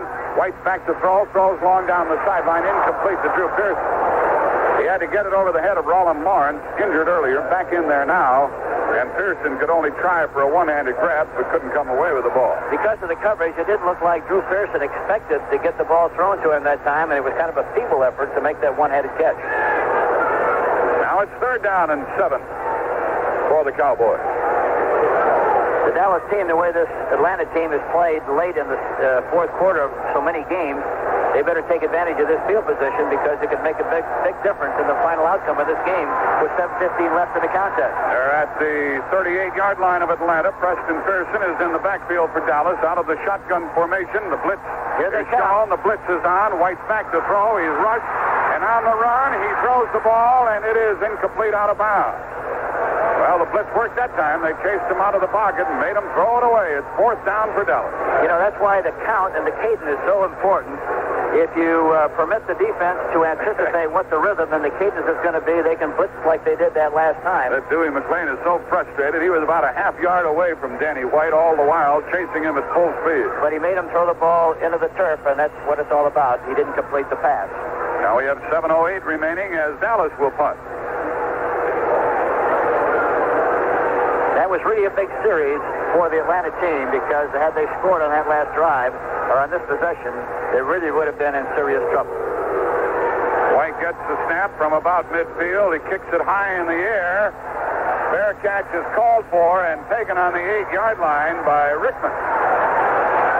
He should let that ball go, Hank. Yes, he should have. He was inside the 10, and the basic rule of thumb is anytime that you're inside the 10, let it drop and play the percentages and hope that it'll go into the end zone. So now Atlanta will start from their own 9-yard line with 7:01 remaining. A pause in the action with a score. Dallas 27, Atlanta 20, and let's take time out. A lot of bitter remarks came out of Lincoln, Nebraska when it was learned November 18th that Nebraska's opponent in the Orange Bowl would be Oklahoma in a rare rematch, but most of that feeling has died away. At the time, just after Nebraska's upset by Missouri cost the Cornhuskers a shot at the national title against top-ranked Penn State, the players and coaches said they thought it would be unfair to have to beat Oklahoma again. The feeling was that it was tough enough to beat the Sooners 17-14 the first time on November 11th. According to Nebraska tailback I.M. Hip, earlier it was disappointing to the whole team, but now everyone is up because we have to prove a lot to a lot of people who think the first win was a fluke. He said we went through a lot of things in those 7 days, but anyway, we had our destiny in our own hands to play for the national championship and lost it. Those comments from defensive back Jim Pillen. He says, I think for myself and everybody else on the team, it was about the toughest thing we'd ever had to handle. I'm Jack Buck with you, Hank. Shall I repeat my gut feeling about the overtime game? Yeah, you might as well. You've been doing it all afternoon. You might as well do it again. I've got a feeling they're going to go into overtime here. The ball's at the 9-yard line, and a first down for Atlanta. Bartkowski at quarterback, hands off on the running play, and out it comes to the 15-yard line, and a flag goes down. Running with the ball was Mike Esposito is in there now for Atlanta. Esposito is out of Boston College. Here's a penalty. Going to be marked off against the Atlanta Falcons. Well, the field position for Atlanta in the second half has really been atrocious. I mentioned again, second half they've had it on their own 14, plus 25, and they blew it. Holding, 7-0, offense, first down. And then they had it on their own 20, their own 20, and now on their own 9. Conversely, Dallas had it on the plus 49, 46, plus 41, plus 30, plus 40, and that's really been the difference in the game so far. A holding call puts Atlanta back at their 5-yard line. Makes it first and 15, back at their own 5. Bartkowski from the end zone, scrambling, throwing, and broken up, and a flag is down. Interception. The ball was a beautiful interception. But now a flag is down back upfield. They caught that ball on the interception, Hank. I was watching the flag upfield. Did Waters get it? Looked like Benny Barnes got it. But now let's see what happened. Pass interference, they call. It's against Dallas. An illegal chuck downfield as the Atlanta man was racing by Wallace Francis. He was given an illegal chuck. And the ball is going to be marked off against the Cowboys. That was really a fabulous interception. And I saw the one, and very frankly, I don't know whether it was Benny Barnes or Charlie Waters. Illegal contact, 31. Defense, the first down. It was Benny Barnes. Benny Barnes.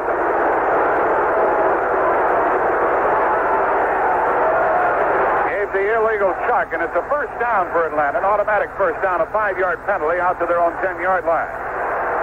And Bartkowski keeps it on the ground and comes out to about the 13-yard line with Stenbeck running with the ball, Bubba Bean running with the ball.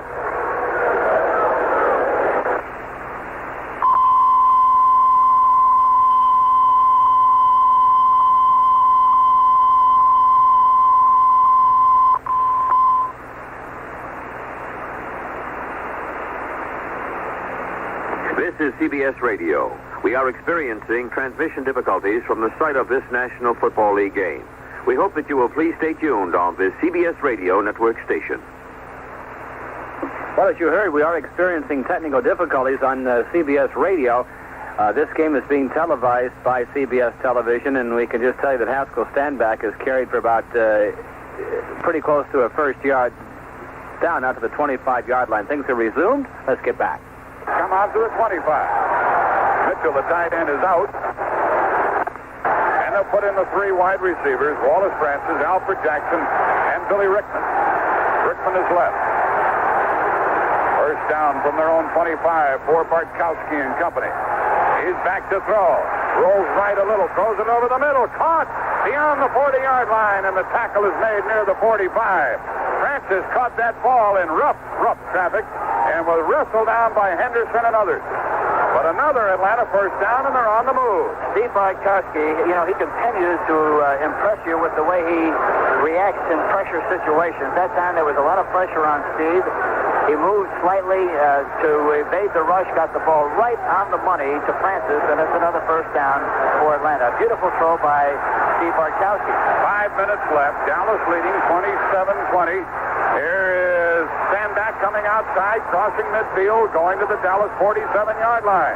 The play calling of Atlanta has been exquisite all afternoon. Yes, it has been, and they're doing a good job of mixing up the run and the pass. They keep them off balance, and I want to mention again, Dick Wood, my former quarterback coach with New Orleans, has done a great job here with Bartkowski, as has Bill Walsh, the offensive line coach, who was with me for 15 years in Kansas City, along with Doug Shively, who also worked with us in New Orleans, working with our linebackers. All of whom have done a great job for Atlanta. The ball at the Dallas 47, second down and 2. Standback has been tearing them up. It was Bean in the first half.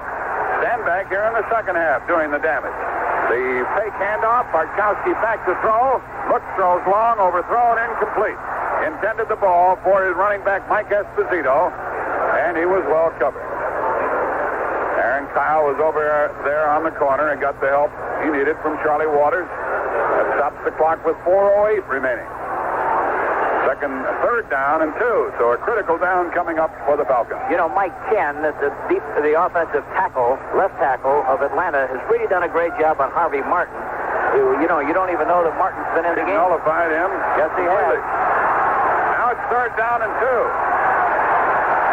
for the Atlanta club. The blitz is on. The running play gets the first down inside the 45 of Atlanta to Esposito again. Esposito, only a rookie.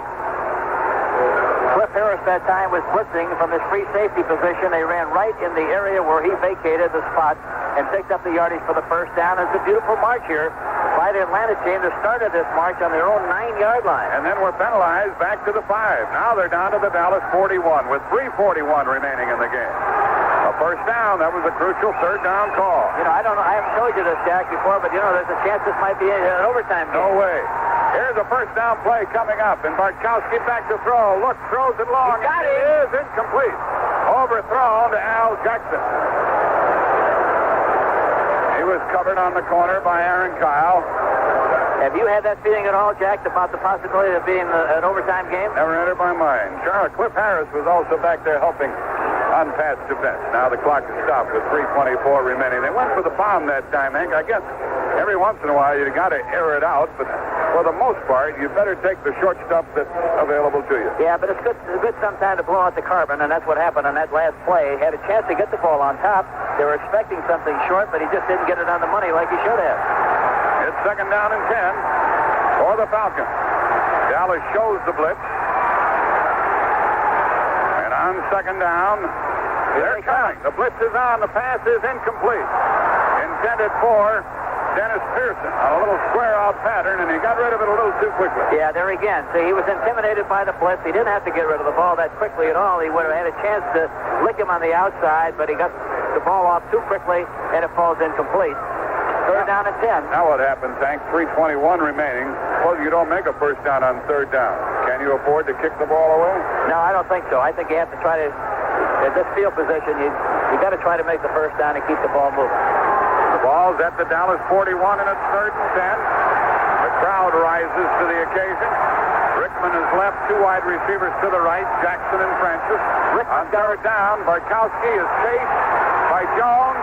He throws the ball, and it is complete, down at the 32-yard line. very close to a first down, apparently short by inches to Wallace Francis. Boy, was that a great throw on Bartkowski's part. I thought he was throwing the ball away, but he got Jones was really after him. Yes, he was. Number 72, the defensive left end. And Wallace Francis was Johnny on the spot. He caught the ball just inches away from a first down, and it's fourth down for Atlanta with 3:14 left. Clock stopped. They put in the two tight ends, Mitchell and Lewis Gilbert. Here's a big play. Stand back. Here's the up back. Right side. They ought to run right outside. See if they do. It's fourth down and inches, and here's a toss to Franklin, and he is stopped on fourth down. Appears to be stopped by Dallas. Henderson jammed up the play, and let's see if Franklin got it. They're going to measure. I don't think he did, Jack, but he might have, but it's still very close. I don't think he made the first down. But that was the place to run on the defense. The defense really did a great job of responding to what they saw and came up and did a great job. He went quite deep, didn't he? Well, he's going to always be deep from the I formation, but he just didn't turn it upfield with as much enthusiasm and aggressiveness as he should have. Let's see if they made it. They did not. The ball goes to Dallas. Dallas takes over with 3:09 remaining. And Dallas leading by 27-20. And they have the ball at their own 33-yard line. Well, Atlanta started from their own 45, and they give it up to Dallas at the Dallas 33. 3:09 left. A pause in the action. The score, Dallas 27, Atlanta 20. Let's take time out. Terry Bradshaw's passing and Franco Harris's running carried the Pittsburgh Steelers to a 33-10 victory over Denver in the AFC semifinal playoff game. Bradshaw hit on 16 of 29 passes for 272 yards and 2 touchdowns, while Harris ran for 105 yards and scored twice. John Stallworth set a playoff record by catching 10 of Bradshaw's throws. 4 other Super Bowl contenders are watching the playoff action before taking the field on Sunday. In Foxborough, Massachusetts, the New England Patriots host the Houston Oilers, and in Los Angeles, the Rams entertain the Minnesota Vikings. Arkansas coach Lou Holt says that he has no plans to leave the Razorbacks to take the head coaching job at Ohio State. Holt was reported to be a leading candidate for the job, which opened up when longtime Buckeye coach Woody Hayes was fired earlier Saturday. Holt made the remarks from Honolulu, where he'll coach the West squad in next week's Hula Bowl.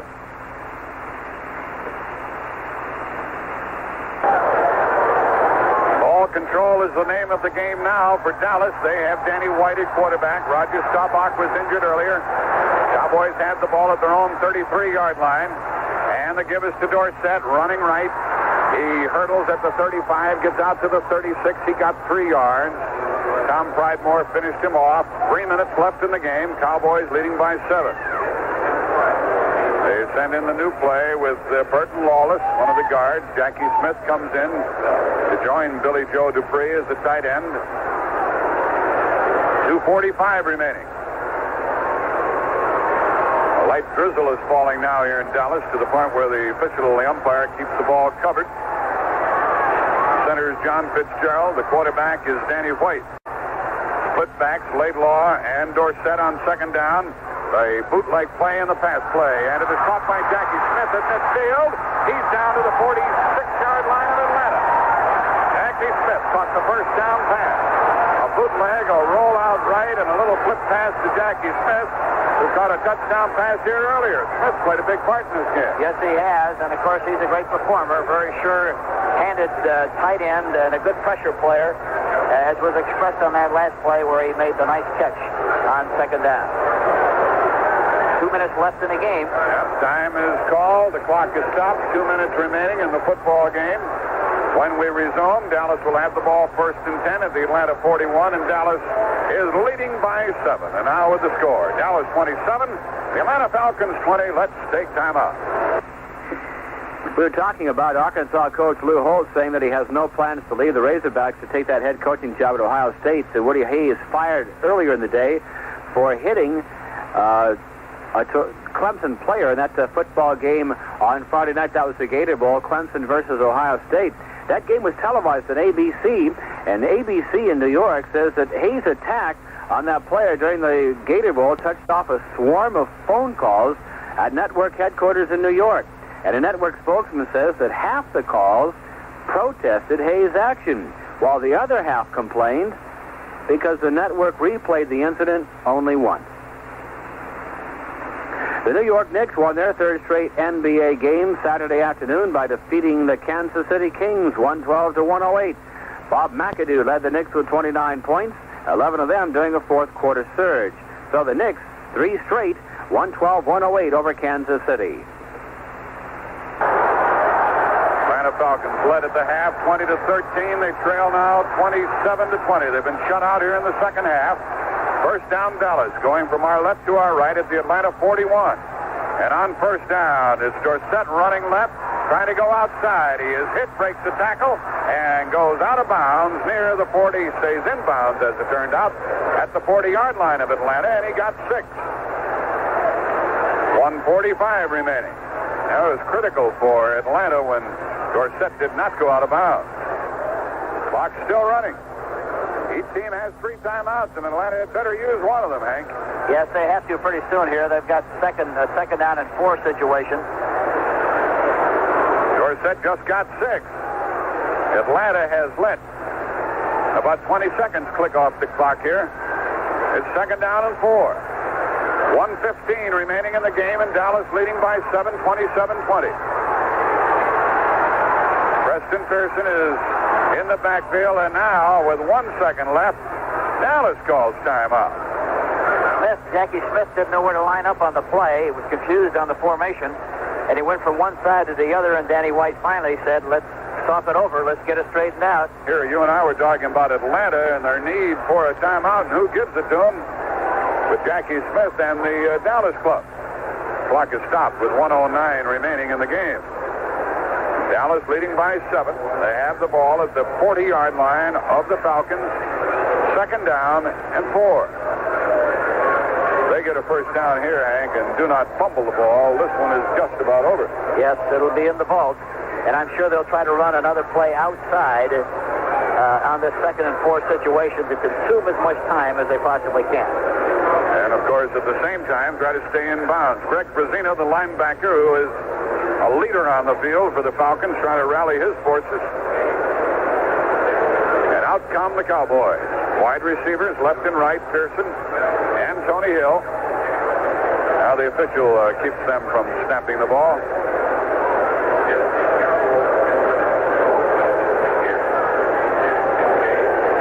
Two games tomorrow. The first of the two at 12:50 Eastern Time. The AFC playoff game, Houston at New England, to determine the opponent for the Pittsburgh Steelers on the 7th of January. The Steelers beat Denver earlier today. Here's Danny White, rolling with the ball, running with the ball, throwing on the run, incomplete to Dupree, who tried to make a one-handed catch. Now the clock is stopped with 1:03 remaining, and all of this gives Atlanta a further opportunity if and when they get the ball. Going to be third down and 4. 1:03 left. And another new play from the sideline, carried by the messenger, Burton Lawless. Dallas leading 27-20. They led 3-0, trailed 7-3, tied it at 10-all. Dallas regained the lead 13-10. Then Atlanta 17-13. Atlanta 20-13 at halftime, but the Falcons haven't scored. Dallas tied it up at 20-all, and Dallas took the lead 27-20 with about 9:45 left in the game. Now we have 1:03 left. See if they run right, sweep. Atlanta shows the blitz on third down. White's back to throw, throws it to the sideline, incomplete. A little bumping over there on the sideline. The Cowboys wanted interference, but the official said it took place out of bounds. Now 59 seconds remaining in the game. Hard to understand those last two calls, Jack. Well, the official said it happened out of bounds, Hank. No, I'm talking about the offensive calls with regard to stopping the clock on 2 successive couple of running plays. They might have gotten the first down. They surely would have kept the clock going, made Atlanta call timeout. That's right. Else. Now they have 3 timeouts left, Atlanta has, and there's 59 seconds left in the game, which is a lot of time, really, the way this Atlanta team has operated in a short time period in 4 or 5 games that they've won this season. Here is Danny White waiting for the snap from center. It is crucial. And Billy Rickman is back, standing at his 10, waiting for the punt. And the snap, the kick by White. He angles it for the sideline. Rickman lets it go over his head. It bounces into the end zone. It'll be a touchback. Come out to the 20-yard line. And Atlanta will have only 49 seconds with which to do something about their 7-point deficit. Let's pause 5 seconds for stations to identify themselves on the CBS Radio Network. This is the American Forces Radio and Television Service. Thanks, Sam. I don't ask you to play the role of medical expert, but when you're dealing with a concussion, does that mean that Staubach might be able to play next week? Oh, I'm sure he'll be able to play next week, but I don't think you can afford to take a chance the day that he gets hurt. Bartkowski back to throw. Throws long down the middle, and it's dropped. Incomplete. Incomplete is the call beyond the 30-yard line. Incomplete as Bartkowski threw high to Rickman, got his hands on it, but couldn't come down with the ball. 40 seconds left.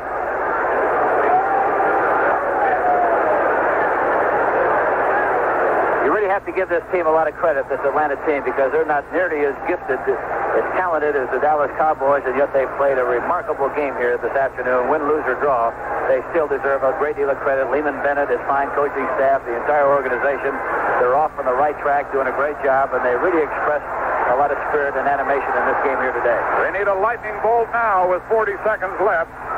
2nd and 10 from the 20. Bartkowski back to throw. He looks, throws. It's intercepted.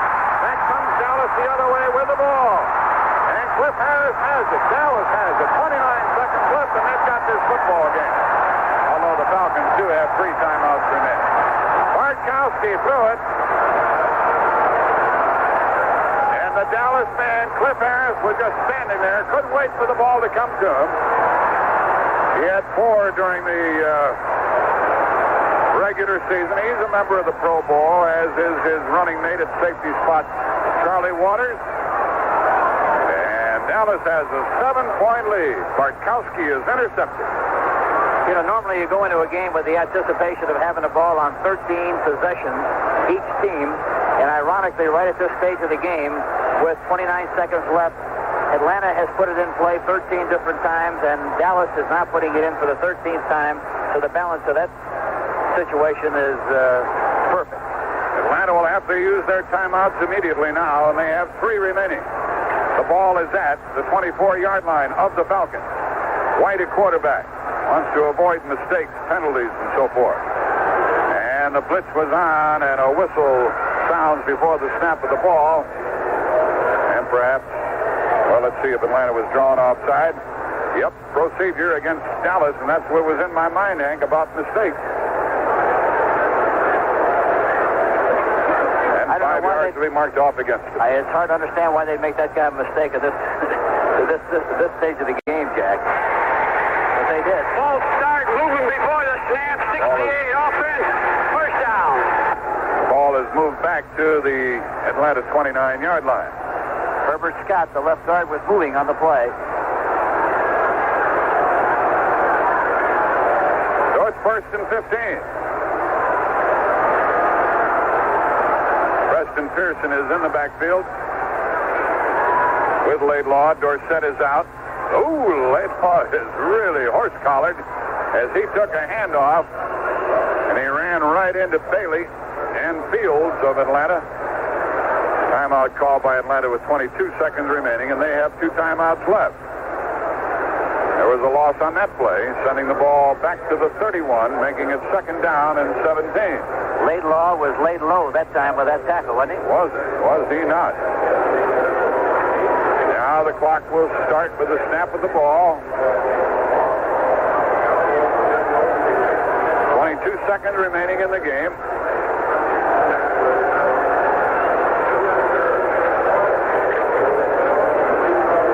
Rosina went to the sideline. Now comes back to try to rally his defense. It looks like Dallas will be in action on January 7th on a game here, which you'll hear on CBS Radio. And they'll be going against either Minnesota or Los Angeles. Either here or in Los Angeles, if Dallas does indeed win this afternoon. White with second down and 17, just trying to run off the final 22 seconds. As Pearson and Laidlaw, he gives to Laidlaw. He is tackled at the 30 and goes down. And another timeout called by Atlanta with 16 seconds remaining. And now the Falcons have but one timeout remaining. And it is third down. Third down coming up for the Cowboys. It might turn out that the Falcons will get the ball one more time. 16 seconds left in the game. Dallas earlier had an opportunity to really put Atlanta in a bad hole, not only score-wise, but time-wise. They got a little mix-up with their offensive play calling, and they called a timeout which stopped the clock. And then a penalty stopped the clock. Ball is at the Atlanta 30. And only the most bizarre of events would change this around, but remember what happened this year in that giant Philadelphia game. Danny White on third down and 16. Calls the play from the Atlanta 30 with 16 seconds left. And he gives the ball to his running back. Preston Pearson wants to stay in bounds, killing off the time, dancing around. Finally tackled with 9 seconds left. 7 seconds left as Atlanta calls timeout. And it's fourth down coming up for Dallas. And here comes Big Ben. They'll put three receivers on the right side, I'm sure on the right side of the field because they're in the left hash mark, and try to take a chance with throwing the ball upfield and getting a jump ball. Yes, sure. I wouldn't do it. I would. You have to try to get a chance to get back in the ball game some way. Oh, you're talking about Atlanta when they get it. Oh, yeah, if Atlanta gets it, sure. It's fourth down coming up, 7 seconds remaining. Dallas is to the point now where they could take a safety and run off the clock if they wanted to do so. But of course, that would be a dangerous play also. I guess they'll just play it straight here, Hank. Maybe even punt the ball and play it in normal fashion. You know, a good thing to do here would be line up in the field goal, fake the field goal, and roll out right or left and either make the completion or run the ball. Take as much time as possible, and in all probability, the game would be over. The ball is at the Atlanta 31-yard line. 7 seconds left. The clock will start with the snap of the ball. They're going to run from scrimmage. Dallas is on fourth down and long, 4th and 18. White gets the ball, bootlegs the ball. He's being chased, and he is tackled with 2 seconds left. And because now the game's over. The game is over. Danny White bootlegged the ball and was tackled for a big loss back there midfield, but time has run out, and the season is over for the Atlanta Falcons. Dallas has won this game, and what a tough chore it was. 27-20, and they go on to the NFC Championship game. The end of the contest between the Atlanta Falcons and the Dallas Cowboys, where the final score is Dallas 27 and Atlanta 20. The Dallas Cowboys coming out with a 7-point victory, and a victory a lot of folks figured would be a laugher. Dallas was favored by some 2 touchdowns in this football game, but Dallas, after taking a 3-0 lead in the first quarter and a 34-yard field goal by Rafael Septian, then Bean for Atlanta on an 11-yard run to give the Falcons a 7-3 lead. Dallas came back to recapture the advantage on an 11-yard run by Laidlaw. And then a 42-yard field goal by Mazzetti tied the game. Dallas took the lead again on a 48-yard field goal by Septian. But then Bartkowski hooked up with Francis on a 17-yard touchdown pass to give Atlanta a 17-13 lead. It was a 20-13 advantage on a 22-yard field goal by Mazzetti. And then a 3-yard pass from White to Smith after Roger Staubach was shaken up, and he suffered a mild concussion from what we understand in the first half. White to Smith for 3 yards to tie the score. A 1-yard run by Laidlaw, and that was the final margin of victory.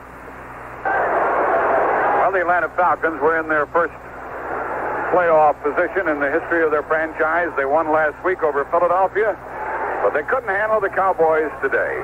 Earlier today, Pittsburgh eliminated Denver from the playoffs with a 33-10 win. And just now, Dallas has taken the measure of Atlanta 27-20. Dallas went out in front in the first quarter on a 34-yard field goal by Septian. They led 3-0. 14-yard draw play scored by Bubba Bean put Atlanta on top 7-3. A 13-yard burst by Scott Laidlaw put Dallas back out front by the score of 10-7. That was after Danny White had run out of punt formation. At the end of the first quarter, the score was tied 10-all as Atlanta had gotten back into the game to tie it with a 42-yard field goal by Tim Mazzetti. Septien, a 48-yard field goal, which tied a Dallas Cowboy playoff record for distance, and Dallas again had the lead 13-10. But Wallace Francis got a 17-yard touchdown pass. The Falcons, the visitors here today, led 17-13, and then 20-13 on a 22-yard field goal by Tim Mazzetti, and they enjoyed that 7-point advantage at halftime. But Atlanta was not to score in the second half. And when Roger Staubach was injured, it was Danny White coming into the game through a 2-yard touchdown pass to Jackie Smith. The extra point tied the game in the third quarter with 7 minutes remaining. That was 20-20. That was the score at the end of the third quarter. And then Dallas, after a personal foul that helped them move the ball down near the Atlanta goal line, sent Scott Laidlaw over from inches away, 27-20. That was with 9:46 remaining in the game. There was no further scoring. Atlanta is out. Dallas will play on January 7th against either Minnesota or Los Angeles. And we'll continue with our wrap-up here in just one moment. You know, the big difference in the second half, Jack, as you mentioned, was the fact that the Atlanta team was winning 20-13 at halftime, and they had a distinct advantage as far as field position is concerned in the first half. In the second half, however, they had the ball on 8 possessions, and only one time out of the 8 possessions did they have any kind of good field position, that being on the plus 45-yard line of Dallas, and they didn't take advantage of the opportunity. Conversely, however, the Dallas Cowboys had the possession 7 times, and of the 7 times, they had good field position on every occasion and had the ball in the following areas. The first time on their own 49, the next time on their plus 46, then plus 41 of Atlanta, plus 30 of Atlanta, plus 40 of Atlanta, plus 24 of Atlanta, minus 33 of Dallas, and that was really the difference in the second half. It was amazing that the Atlanta team stayed so close, making it 27-20. And quite a surprise it was. Danny White, who has patiently served as an understudy for 3 years, coming in to replace the injured Roger Staubach to rally Dallas to that 7-point playoff victory over the Falcons to put the Cowboys in the NFC Championship game for the 9th time in the past 13 years.